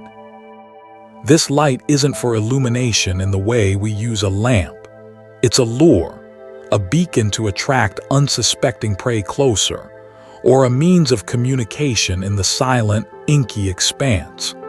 Some deep-sea squid and octopuses have eyes that are astonishingly large, adapted to capture every stray photon of light, even the faint bioluminescence from other creatures. These eyes can be as large as dinner plates, allowing them to perceive the faintest glimmer in their surroundings, a crucial advantage in a world where every speck of light carries vital information. But even without sophisticated vision, life finds a way. Many organisms rely heavily on chemoreception, the sense of taste and smell, to find food, locate mates, and avoid danger. They can detect the faintest trace of a chemical released by a dying organism miles away, a testament to the sensitivity of their olfactory senses. Some deep-sea worms can detect changes in the chemical composition of the water, signaling the presence of food or the approach of a predator. The very act of breathing for many deep-sea creatures is a constant process of tasting and smelling their environment. Touch, too, plays a vital role. Delicate tentacles, barbels, and sensory appendages are used to explore the immediate surroundings, to feel for prey hidden in the sediment, or to navigate complex underwater structures. The spines and rough textures of some deep-sea creatures are not just for defense, but also serve as sensory organs, providing information about their immediate environment. The pressure itself, so immense and constant, is also a form of sensory input. Some creatures may have internal mechanisms that allow them to perceive and react to changes in pressure, which can signal shifts in currents or the proximity of large objects. The concept of hearing in the deep sea is also different. While they may not have external ears like ours, many deep-sea animals are incredibly sensitive to sound vibrations that travel through the water. These vibrations can be generated by the movement of other animals, geological events, or even the distant rumble of the ocean's depths. This acoustic sense allows them to map their surroundings, to communicate over vast distances, and to detect potential threats long before they are visible. It's a symphony of subtle shifts, of minute vibrations, of faint chemical whispers, all orchestrated to create a rich and complex sensory tapestry in the absence of light.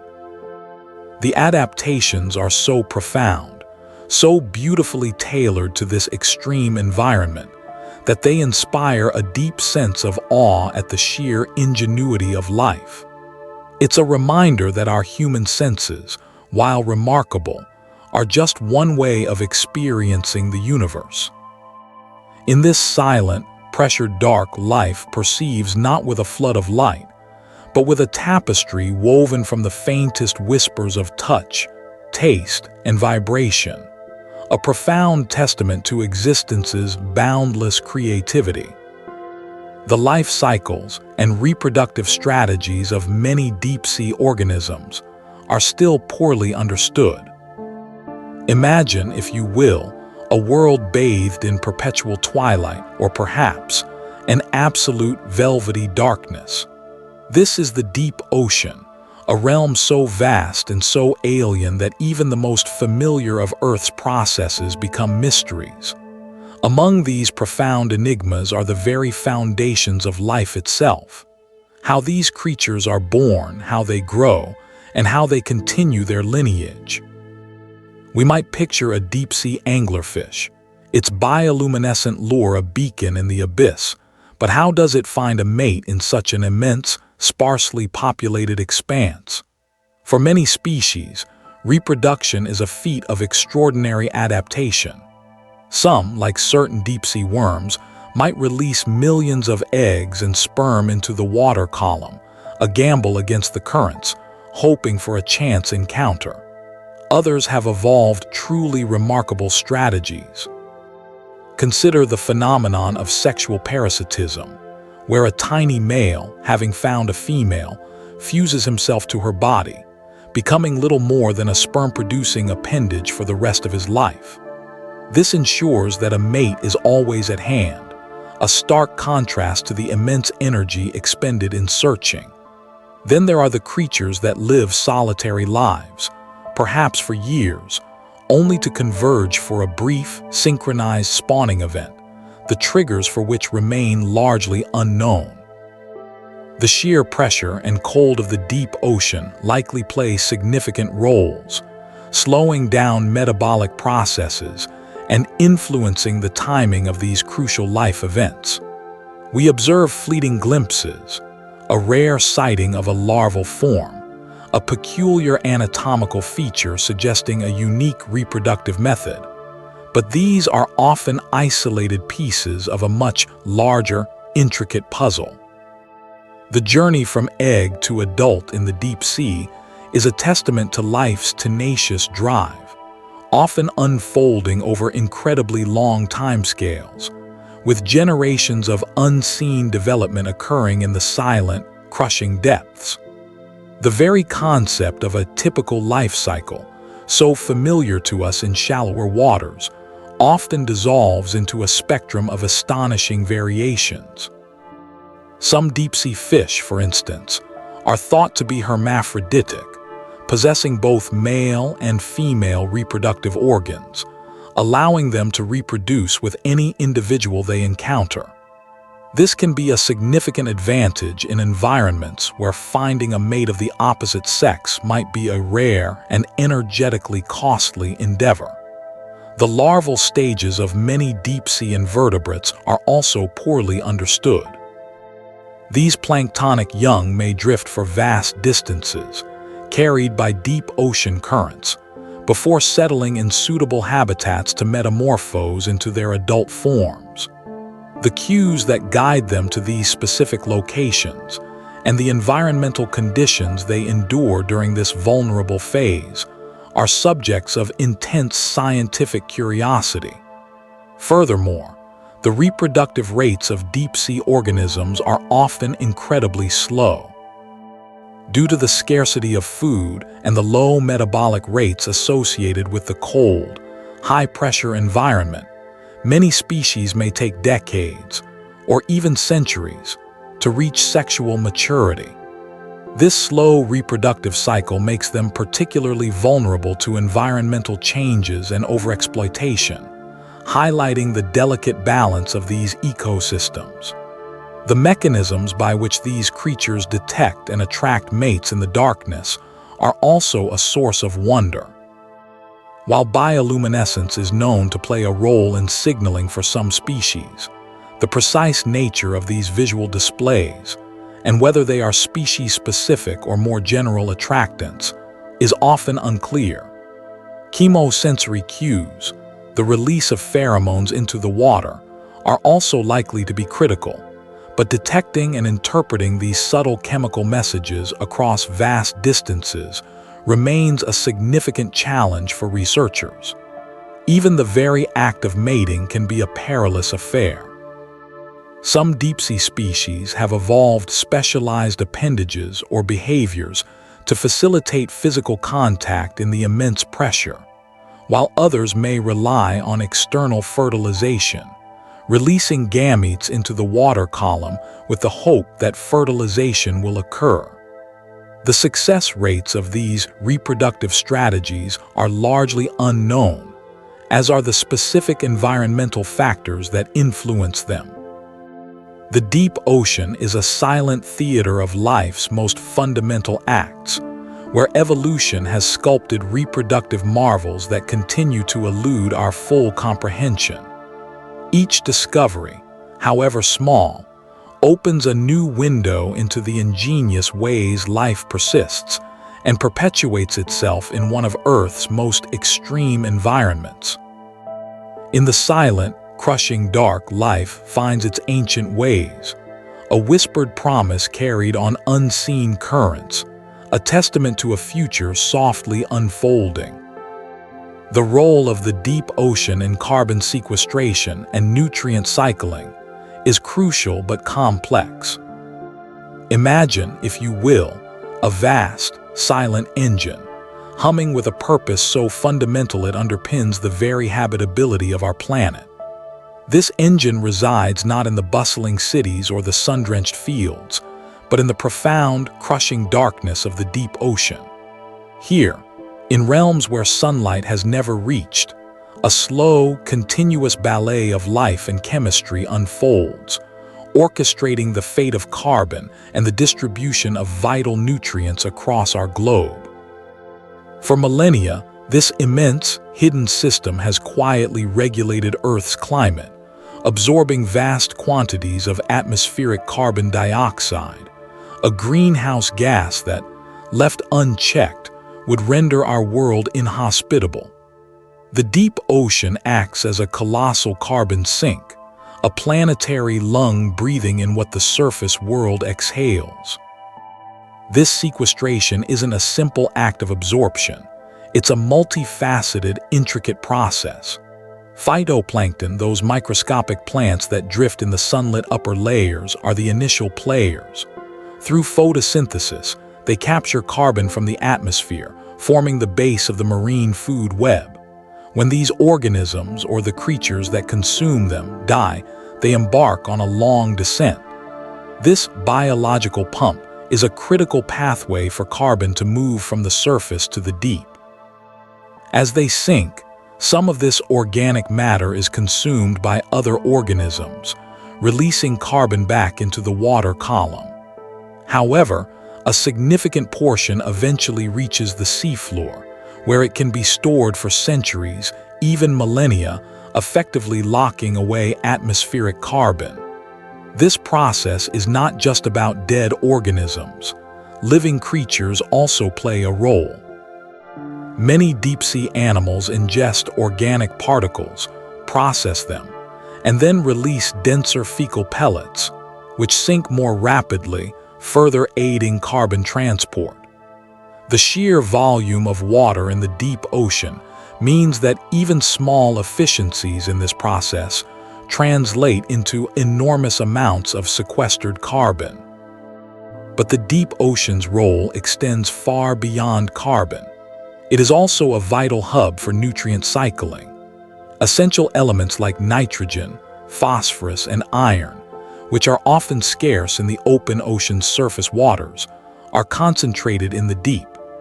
These nutrients are replenished from various sources: the slow weathering of rocks on the seafloor, the decomposition of organic matter that sinks from above, and the upwelling of nutrient-rich waters from even deeper geological reservoirs.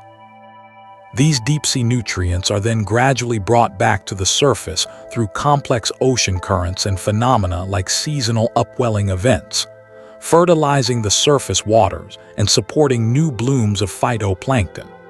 This continuous circulation of nutrients is the lifeblood of marine ecosystems, enabling the productivity that sustains fish populations and countless other forms of life, both in the ocean and on land, through the air we breathe and the food we consume.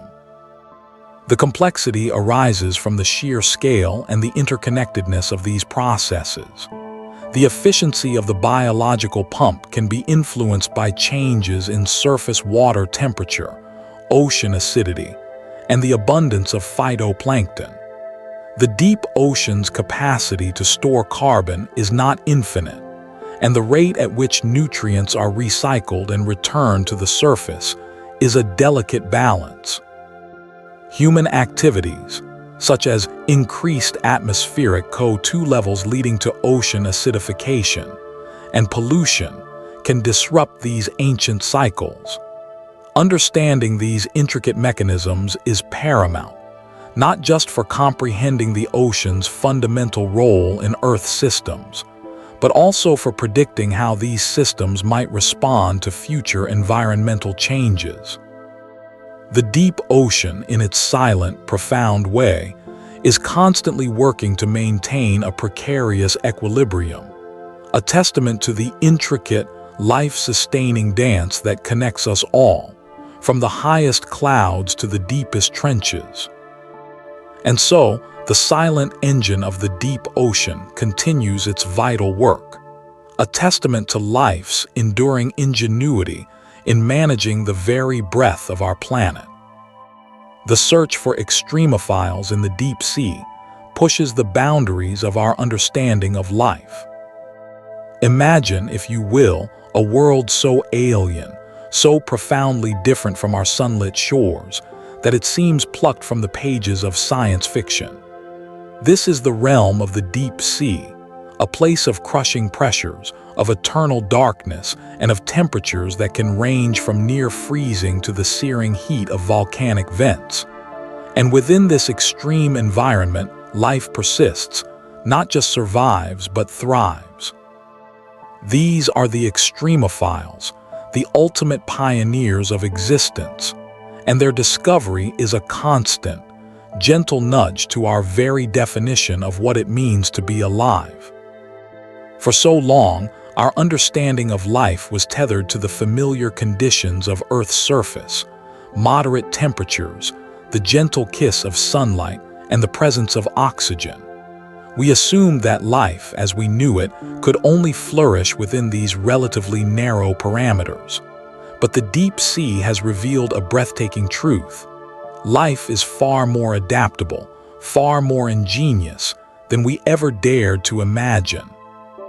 Consider the creatures that inhabit hydrothermal vents, those fiery fissures on the ocean floor where superheated, mineral-rich water erupts from the Earth's crust. Here, in the absence of sunlight, life is not powered by photosynthesis, but by chemosynthesis.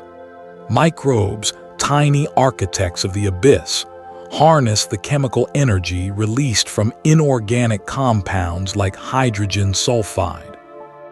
They form the base of a complex food web, supporting giant tube worms, bizarre shrimp, and other unique organisms that have evolved to withstand temperatures that would instantly boil us, and chemical cocktails that would be poisonous to most surface dwellers. These organisms don't just tolerate these harsh conditions, they are asterisk-dependent on them. Their very existence is a testament to life's ability to find a way, to sculpt itself to fit even the most seemingly inhospitable niches. Then there are the organisms that endure the immense pressures of the abyssal plains. At depths of thousands of meters, the weight of the water column above is equivalent to having dozens of jumbo jets stacked on top of you. Yet, life abounds. Deep-sea fish, with their gelatinous bodies and specialized enzymes, have evolved to maintain cellular integrity and function under these crushing forces.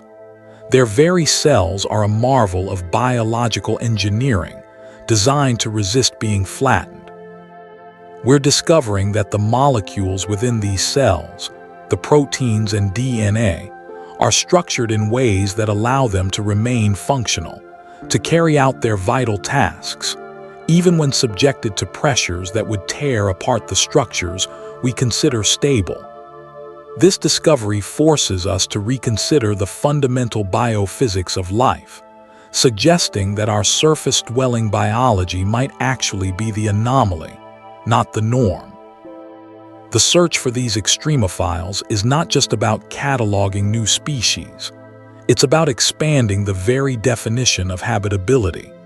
When we find life thriving in boiling hot springs, in highly acidic environments, in radioactive waste, or in the oxygen-deprived depths of the ocean, we are also broadening our perspective on where life might exist beyond Earth. The conditions on some of the moons of Jupiter and Saturn, for instance, with their subsurface oceans, might not be so different from the deep-sea vents we are exploring right now. These deep-sea extremophiles are our terrestrial proxies for extraterrestrial life, providing tangible evidence that life can indeed arise and persist in environments we once thought sterile. Each new extremophile discovered is a whisper from the deep, a gentle reminder that the universe is far more creative and resilient than our limited experiences suggest. They are living laboratories, offering profound insights into the evolution of life, the limits of biological adaptation, and the potential for life to arise in diverse and unexpected corners of the cosmos.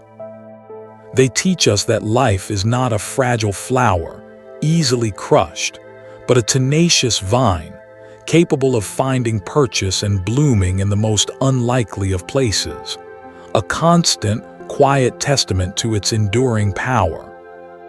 These tenacious dwellers of the deep in their resilience remind us that the boundaries of life are not fixed, but fluid, shifting with every new discovery. And in their existence, they paint a broader, more wondrous canvas of what life can be.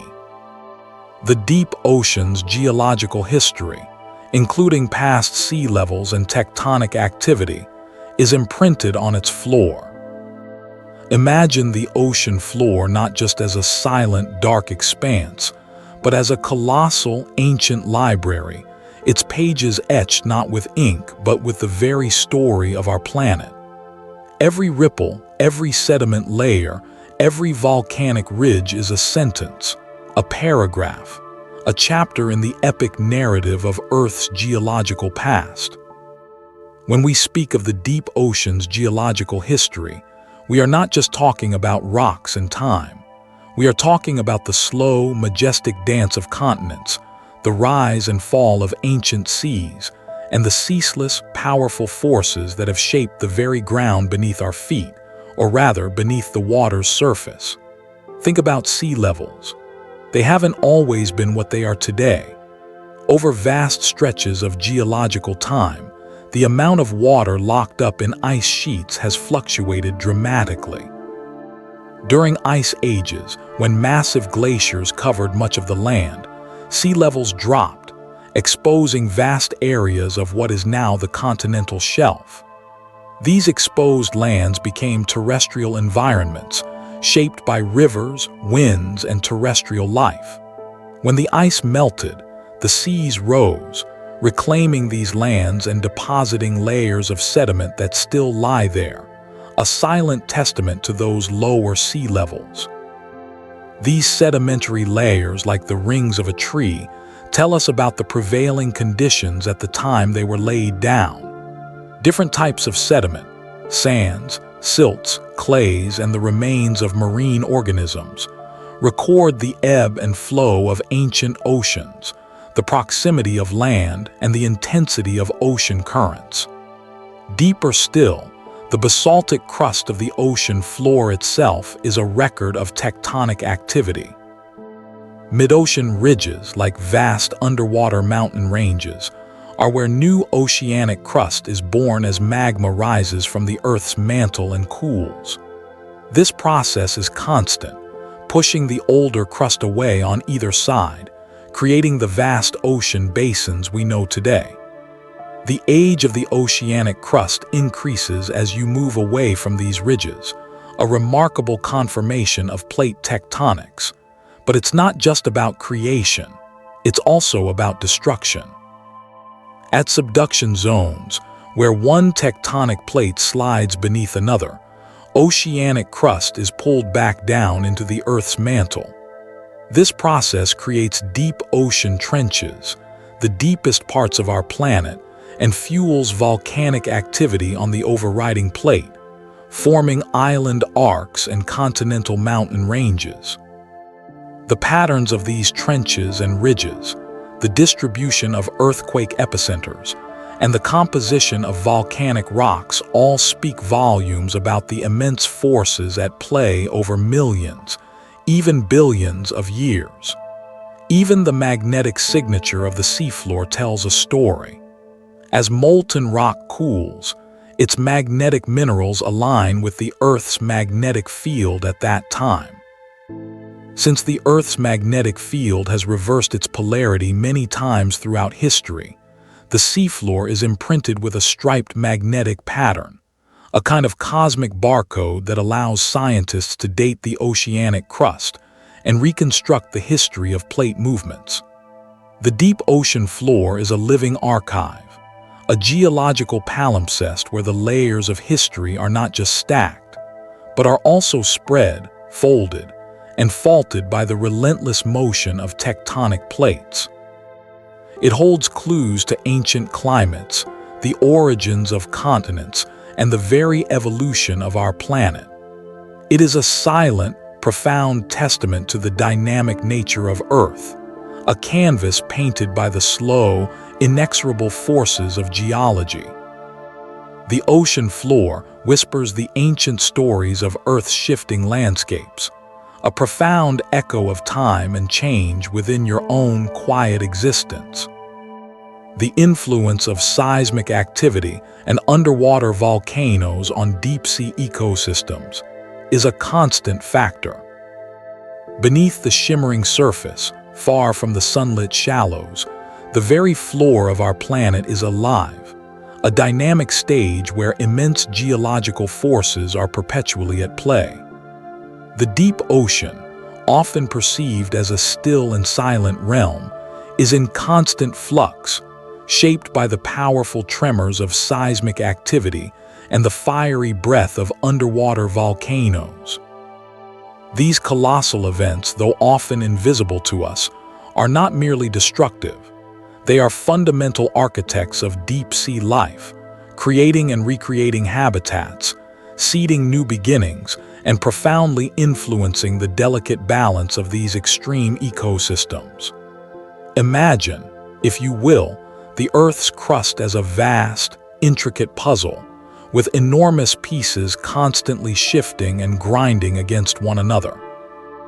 These movements, these seismic waves, ripple through the water column and across the seafloor, causing dramatic changes.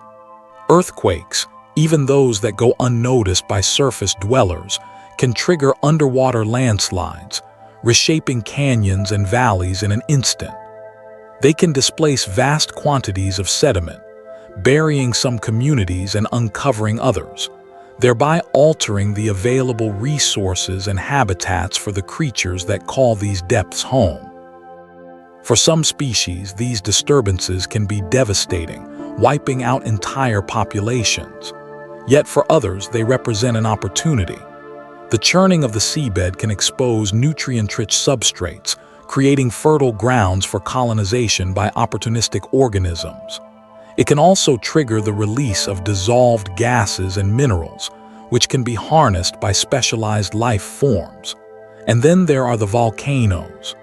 Beneath the waves, a fiery heart beats within our planet. These underwater volcanoes, or seamounts, are not always dramatic eruptions like those we see on land. Many are more subtle, spewing forth superheated water and chemical-rich plumes. These hydrothermal vents, in particular, are oases of life in the seemingly barren abyss. Here, in the perpetual darkness, Entire ecosystems have evolved to thrive on chemosynthesis, deriving energy not from sunlight, but from the chemical compounds released by the Earth's interior. Bacteria and archaea form the base of these food webs, metabolizing hydrogen sulfide and other minerals, and in turn, supporting a host of other organisms, from tube worms and mussels to specialized crabs and fish. When a volcanic eruption occurs, it can be a cataclysmic event for the immediate vicinity. The sudden release of heat and toxic substances can sterilize the surrounding area, obliterating life that had previously flourished. However, this destruction is often a precursor to renewal. The cooled lava flows create new seafloor, offering a blank canvas for life to recolonize. The chemical signatures left behind by volcanic activity can attract pioneering species, initiating the slow, persistent process of ecosystem recovery and evolution. Consider the sheer resilience of life. Even in the face of overwhelming pressure, crushing darkness, and the constant threat of geological upheaval, life finds a way. The deep-sea ecosystems are not static. They are dynamic, ever-changing environments where life has learned to adapt to, and even depend on, these powerful natural forces. Seismic activity can churn up nutrients, bringing them from the deep to shallower waters, supporting broader food webs. Volcanic activity creates unique chemical environments that foster specialized, often endemic, species found nowhere else on Earth. These events, therefore, are not just disruptions. They are integral parts of the deep ocean's life cycle, driving biodiversity and shaping the very nature of existence in the abyss.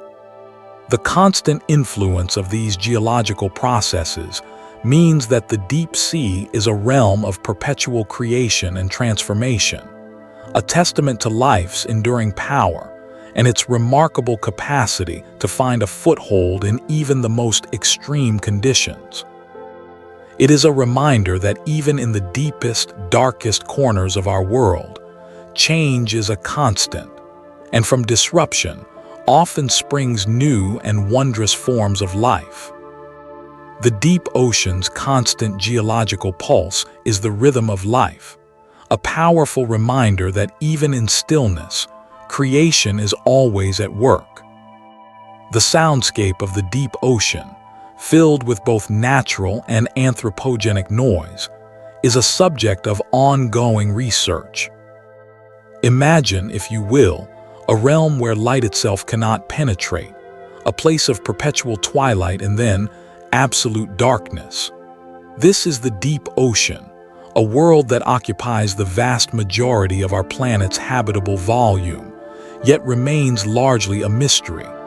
Within this immense, hushed expanse, a complex symphony unfolds, a soundscape far richer and more intricate than we are only now beginning to comprehend. This isn't the silence we might imagine, but a dynamic, ever-changing auditory tapestry woven from the very fabric of life and the subtle, persistent hum of our planet. The natural sounds of the deep ocean are a testament to its vitality. Think of the gentle clicks and whistles of cetaceans, their echolocation painting sonic maps of their surroundings, or the subtle rustling of unseen invertebrates navigating the seafloor. There are the deep groans and rumbles of tectonic plates shifting far below, the Earth's own quiet respiration. Even the movement of water, the slow, inexorable currents, creates its own subtle, pervasive drone. These sounds are ancient, a part of the ocean's very being, shaping the lives and behaviors of its inhabitants in ways we are still unraveling. Yet, into this ancient, natural chorus, a new layer of sound has been introduced: anthropogenic noise. Ships traversing the surface, their engines a low thrum that can travel for hundreds, even thousands of miles. Sonar systems, used for navigation and research, emit powerful pulses that can reverberate through the water column, potentially disorienting and stressing marine life. The construction of offshore infrastructure, seismic surveys searching for resources, even the distant rumble of coastal cities, all contribute to this ever-increasing cacophony. The impact of this human-generated noise on deep-sea ecosystems is a critical area of ongoing research. For creatures that rely on sound for communication, navigation, and foraging, this sonic intrusion can be profoundly disruptive. It can mask vital signals, leading to confusion and isolation. It can cause physiological stress, impacting feeding and reproductive behaviors. It can even, in extreme cases, lead to injury or death. Scientists are deploying sophisticated hydrophones, these underwater microphones, to listen in on this complex soundscape. They are meticulously cataloging the natural symphony, learning to distinguish the song of a whale from the groan of a distant earthquake. Simultaneously, they are analyzing the intrusive notes of human activity, striving to understand their reach and their effects. This research is not merely academic. It is essential for understanding the health of our oceans and for developing strategies to mitigate the impact of our presence. The deep ocean soundscape is a vital, yet fragile, indicator of its well-being. A reminder that even in the deepest, darkest places, our influence is felt. The ocean's deep whispers and our own loud echoes weave a story of interconnectedness, reminding us that even unseen, we are all part of the same vast, resonant world. The unique chemistry of deep-sea waters, influenced by dissolved gases and minerals, supports specialized life. Imagine, if you will, a realm where sunlight never touches, a place where the weight of miles of water presses down with an immense, unyielding force. This is the deep ocean, and its waters are not like the familiar, sun-dappled surface. Instead, they are a complex, swirling tapestry of dissolved gases and minerals, a unique chemical brew that has sculpted life into forms we can scarcely comprehend. At these extreme depths, the water itself becomes a character, a silent partner in the grand, slow dance of existence. Consider the dissolved gases. While we on the surface breathe oxygen, the deep sea has its own rhythm of respiration. Oxygen, though present, can be scarce in some of these stiller, colder abyssal plains, leading to organisms with incredibly efficient ways of extracting every precious molecule. Conversely, other dissolved gases, like hydrogen sulfide, often associated with the chemical energy sources of hydrothermal vents, become the very foundation of life for chemosynthetic bacteria. These microbes, in turn, form the base of entire food webs, thriving in an environment that would be utterly toxic to surface dwellers. It's a profound reminder that life finds a way, adapting to even the most seemingly inhospitable chemical landscapes. And then there are the minerals. The deep ocean is a vast reservoir of elements, leached from the Earth's crust over eons, carried by slow-moving currents, and deposited in subtle, yet significant concentrations. These dissolved minerals are not merely passive passengers. They are active participants in the biological processes of deep-sea life. For instance, the availability of trace metals like iron or manganese can dictate the productivity of microbial communities. Certain organisms have evolved remarkable mechanisms to concentrate these scarce minerals, using them in essential biochemical reactions, much like we use iron in our own blood.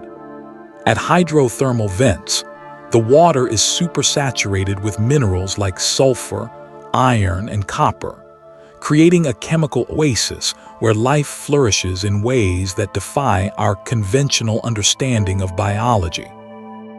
These vents spew mineral-rich fluids, creating towering chimneys of sulfide deposits, and around them, specialized bacteria, tube worms, mussels, and crabs have built entire communities, their existence intricately linked to the unique chemical signature of their environment. Furthermore, the extreme pressure at these depths also influences the solubility of gases and the behavior of dissolved substances, creating a chemical environment that is subtly but profoundly different from what we experience. This unique chemistry, shaped by geological processes, ocean currents, and the very nature of water under immense pressure, has led to the evolution of incredibly specialized life forms. Their metabolisms are finely tuned to the available chemical resources, their bodies adapted to utilize or tolerate specific dissolved compounds. It's a testament to the power of adaptation, a quiet marvel of biological ingenuity born from the very essence of the deep sea's watery embrace.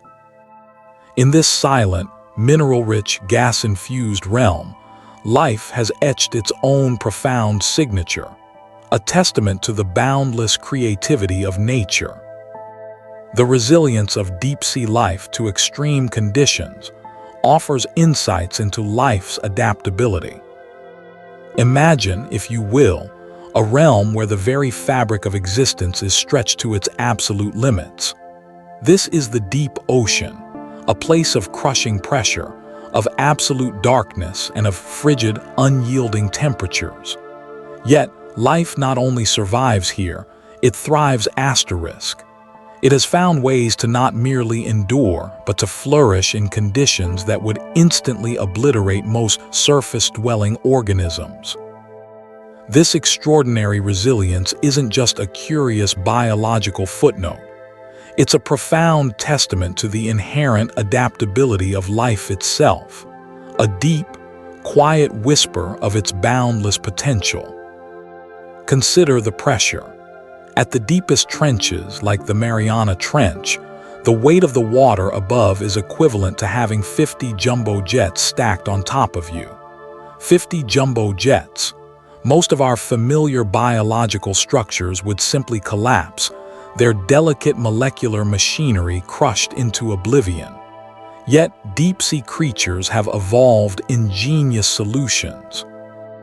Many have bodies composed primarily of water, which is virtually incompressible, making them inherently resistant to the squeezing forces. Others have specialized proteins and cellular membranes that remain stable and functional under immense pressure. They have learned to dance with the weight of the world, their very forms sculpted by its immense embrace. They don't fight the pressure. They are the pressure. In a way, their biology harmonized with its overwhelming presence. And then there is the darkness. For billions of years, the sun's rays have never penetrated these abyssal plains. Imagine a world where sight, as we know it, is largely irrelevant. Yet, life has found ways to perceive and interact with its surroundings. Some deep-sea dwellers have developed enormous eyes, capable of capturing the faintest glimmers of bioluminescence, the living light produced by other creatures.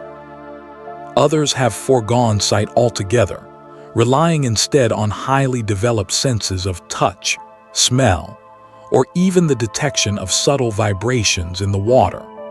They navigate their world through a symphony of chemical trails and tactile whispers, a sensory landscape as rich and complex as any visual panorama. They have painted their own world with senses we can only begin to imagine, a testament to the mind's ability to find pathways in the absence of light. The cold is another formidable challenge. Temperatures in the deep ocean often hover just above freezing, a state that would render most biological processes sluggish, if not entirely inert. Yet, deep-sea organisms have evolved enzymes that function optimally at these low temperatures, their metabolic engines running smoothly in the frigid depths. They possess specialized antifreeze proteins that prevent ice crystals from forming within their cells, safeguarding their internal environments. They have learned to harness the very stillness of the cold, their biological clocks ticking at a pace dictated by the ancient chill. They are masters of slow, deliberate existence, their lives unfolding in a rhythm of profound patience. Even the scarcity of food, a constant concern in many deep-sea environments, has been met with remarkable adaptations. Many deep-sea creatures have incredibly slow metabolisms, requiring very little energy to survive. They are masters of energy conservation, their bodies designed to make the most of every scarce morsel. Some have developed elaborate hunting strategies, using bioluminescent lures to attract unsuspecting prey in the darkness.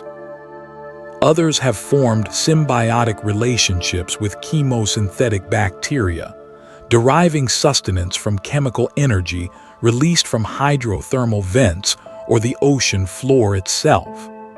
They are living examples of resourcefulness, of finding sustenance in the most unpromising of places, a quiet hum of survival against all odds. These adaptations, born from the crucible of extreme conditions, offer us profound insights into the fundamental nature of life. They demonstrate that life is not a fragile, easily extinguished flame, but a tenacious, adaptable force, capable of finding a foothold in seemingly impossible environments. They suggest that the conditions we consider extreme are, for life, simply different canvases upon which to paint its endless variations. The deep sea, in its stark beauty and formidable challenges, reminds us that the boundaries of what is possible are far broader than we often imagine, and that life's ingenuity knows no bounds. It's a silent, ancient lesson whispered from the abyss, a reassurance that even in the face of overwhelming adversity, life finds a way.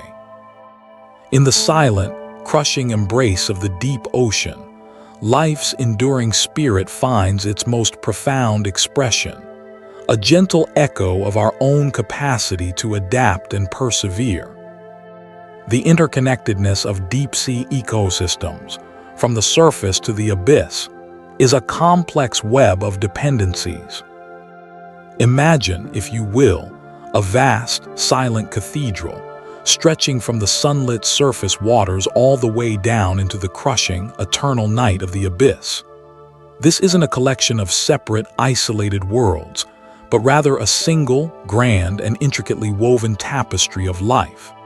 Every thread, no matter how small or seemingly insignificant, is connected to every other thread, creating a delicate and profound balance.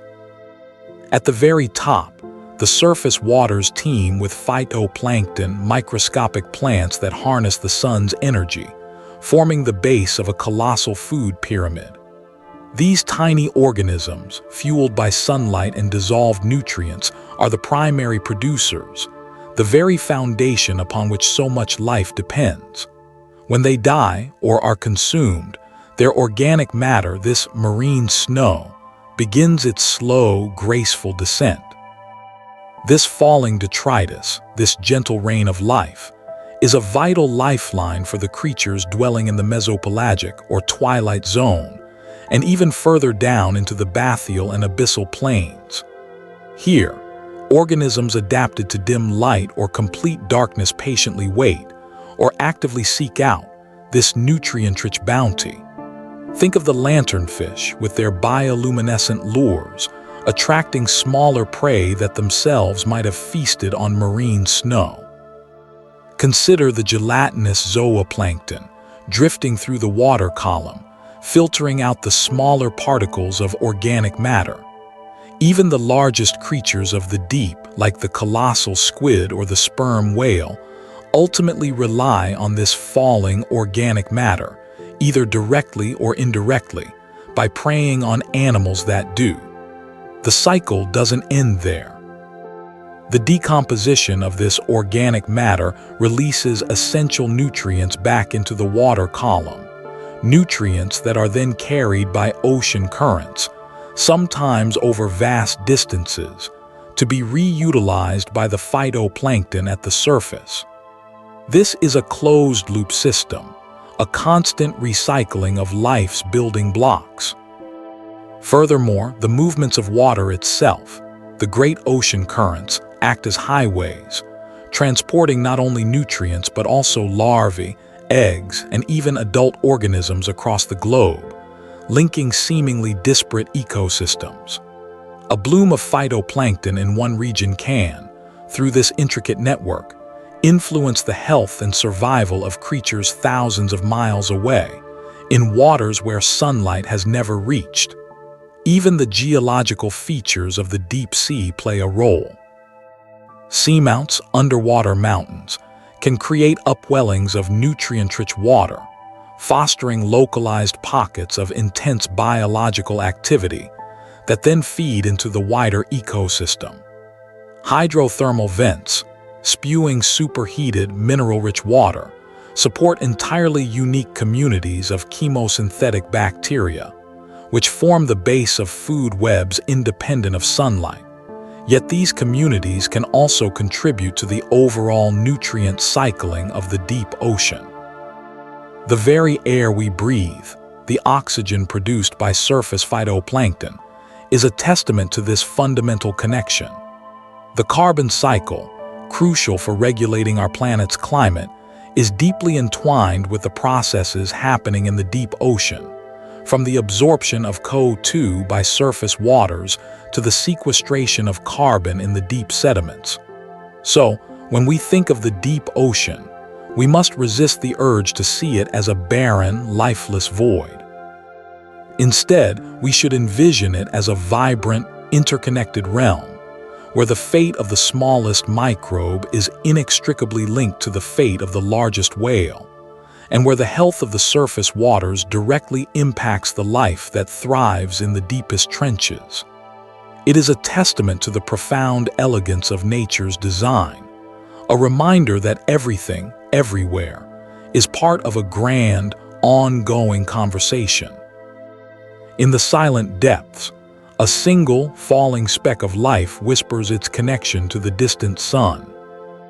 The concept of dark matter and dark energy might have echoes in the unexplored physics of the deep ocean. The universe, in its grand cosmic ballet, is largely composed of what we cannot see, what we call dark matter and dark energy. These enigmatic forces, or perhaps substances, dictate the very structure and expansion of the cosmos, yet they remain profoundly mysterious. But what if echoes of this cosmic darkness, this unseen influence, resonate not just in the vast emptiness between galaxies, but also in the crushing, silent depths of our own planet's oceans? The deep ocean, a realm of perpetual night and immense pressure, is perhaps our planet's most profound frontier of the unknown. We've explored more of the surface of Mars than we have of the deepest trenches of our own world. And in this unexplored abyss, where sunlight never penetrates and life has adapted to conditions that would obliterate us, there may lie phenomena that mirror the very cosmic puzzles that keep astrophysicists awake at night. Consider the immense, unseen gravitational forces that must be at play in the deep ocean. While we understand the basic principles of gravity, the sheer scale of geological formations, the movement of massive underwater currents, and the distribution of matter on the ocean floor might involve gravitational interactions that are not yet fully accounted for by our current models. Could there be localized concentrations of mass, perhaps in the form of dense, exotic minerals or even undiscovered geological structures, that exert an influence we haven't yet been able to measure or fully comprehend? This is akin to the concept of dark matter, an unseen gravitational anchor that holds galaxies together. In the deep ocean, Could unseen geological masses be shaping the flow of water, the distribution of life, or even the subtle tectonic stresses that rumble beneath the seabed? Then there's the matter of energy. Dark energy is the force that is driving the accelerated expansion of the universe. It's a pervasive, mysterious energy that seems to permeate all of space. In the deep ocean, we encounter vast, slow-moving currents, powerful upwellings, and the immense, silent power of geological processes. Could there be forms of energy transfer or storage in the deep ocean that are not yet understood? Perhaps the geothermal energy from hydrothermal vents, or the chemical energy that fuels chemosynthetic life, interacts with the surrounding water and seabed in ways that create an unseen energetic influence. We know that the ocean plays a critical role in regulating Earth's climate, absorbing vast amounts of heat and carbon dioxide. But the precise mechanisms by which this energy is stored, transferred, and released in the deep ocean are still being unraveled. There are subtle, persistent forces at work in the deep, forces that shape the environment and the life within it, forces that we can observe their effects but not yet fully grasp their underlying nature. It's a whisper of the same cosmic enigma, a terrestrial shadow of the universe's greatest mysteries. The sheer density of water, the immense pressure, the exotic chemistry, and the unique geological formations of the deep ocean combine to create an environment where physics might behave in subtle, unexpected ways. Just as dark matter and dark energy are placeholders for our ignorance about the fundamental forces of the universe, the unexplored physics of the deep ocean represents a vast expanse of our ignorance about our own planet. It's a reminder that even on Earth, there are profound, unseen forces at play, shaping the world around us in ways we are only just beginning to perceive.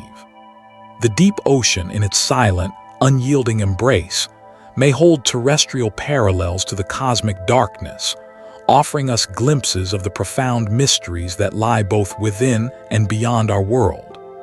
It is a realm where the known meets the utterly unknown, a place where scientific curiosity can truly drift into the boundless.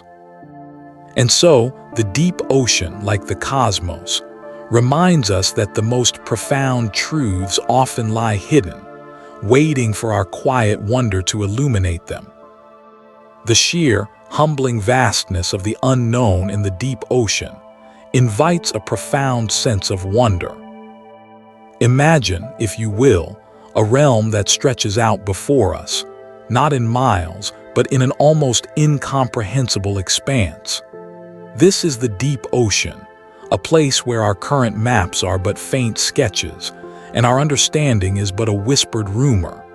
We speak of the deep ocean not just as a physical location, but as a boundless concept, a frontier that dwarfs our every attempt at complete comprehension. It is a place that holds more secrets than we have asked questions, a repository of mysteries that have slumbered for eons, untouched by the fleeting passage of human time. Consider the sheer scale of it. While we have meticulously mapped the surface of the moon and sent probes to the furthest reaches of our solar system, the majority of our own planet's ocean floor remains an enigma. We speak of this vastness not to induce a sense of insignificance, but to evoke a gentle, profound awe. It is a reminder that the universe, both within and without, is far grander than our present perceptions can fully grasp. This is not a void to be feared, but an invitation to a quiet contemplation, a space where the mind can softly expand, unburdened by the need for definitive answers. The deep ocean, in its immeasurable depth and breadth, acts as a mirror to the infinite, a tangible representation of what lies beyond our immediate grasp, encouraging a peaceful surrender to the beautiful, enduring mystery of existence. It is a realm where the unknown is not a threat, but a gentle, ever-present whisper, beckoning us to drift and to wonder. The pressure here is not just physical but also conceptual. The weight of all that we do not yet know, pressing down, shaping our perspective and ultimately softening our edges. It is in acknowledging this vastness, this oceanic immensity of what remains undiscovered, that we can begin to truly appreciate the delicate, intricate tapestry of life that does exist, and the even greater, yet unseen, possibilities that lie just beyond our current sight. This profound sense of the unknown is not a call to anxiety, but a lullaby sung by the planet itself, a soothing melody of endless potential and quiet contemplation, allowing your own thoughts to drift and settle, like sediment settling in the deepest trenches. It is a testament to the fact that even in our age of information, there are still vast, unexplored territories, both in the physical world and within the landscape of our own understanding, waiting to be embraced with a calm and curious heart. This boundless unknown is the ultimate frontier, a silent, majestic expanse that invites you to simply be, to absorb its immensity, and to find solace in the sheer, breathtaking scale of it all. It is the ultimate reminder that our journey of discovery is, in fact, eternal, and that the greatest wonders often lie just beyond the edges of our current knowing. The sheer, humbling vastness of the unknown in the deep ocean invites a profound sense of wonder. In the silent, immeasurable depths, the unknown is not an ending, but the beginning of your deepest dreams. And so, we've gently drifted through a whisper of the ocean's deepest mysteries, a mere ripple on the surface of its profound unknowns.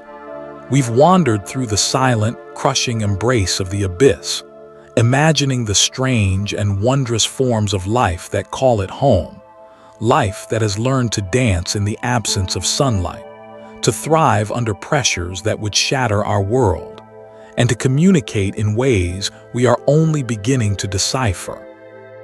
We've touched upon the geological marvels that lie hidden beneath the waves, the silent stories etched into the seafloor by time and immense forces, and the vital, unseen processes that connect this dark, watery realm to the very breath of our planet. This journey, this quiet exploration, is a reminder of how much remains beyond our current grasp, how much wonder still exists in the universe, right here on our own blue marble. It's a reminder that even in the face of our deepest anxieties and our most pressing stresses, there is a vast, peaceful expanse that hums with a different kind of existence, a cosmic ballet happening in slow motion, far from the clamor of our everyday lives. Your own existence, like these deep-sea creatures, is a testament to resilience, to adaptation, to the extraordinary capacity for life to find a way, to bloom in unexpected places, to persist against all odds. Let the immensity of these unknowns soften your edges. Let the quiet wonder of it all lull you into a state of peaceful surrender. You are a part of this grand, unfolding story, a tiny, luminous spark in the vastness, and that is a truth worth resting with. Now it is time to let these thoughts drift away, to allow the gentle rhythm of your own breath to guide you. You have earned this peace, this quiet respite. Give yourself permission to let go. Let the vastness of the deep ocean become the vastness of your own peaceful sleep. Sleep well. If you happen to still be awake, you can go ahead and watch the next chapter now.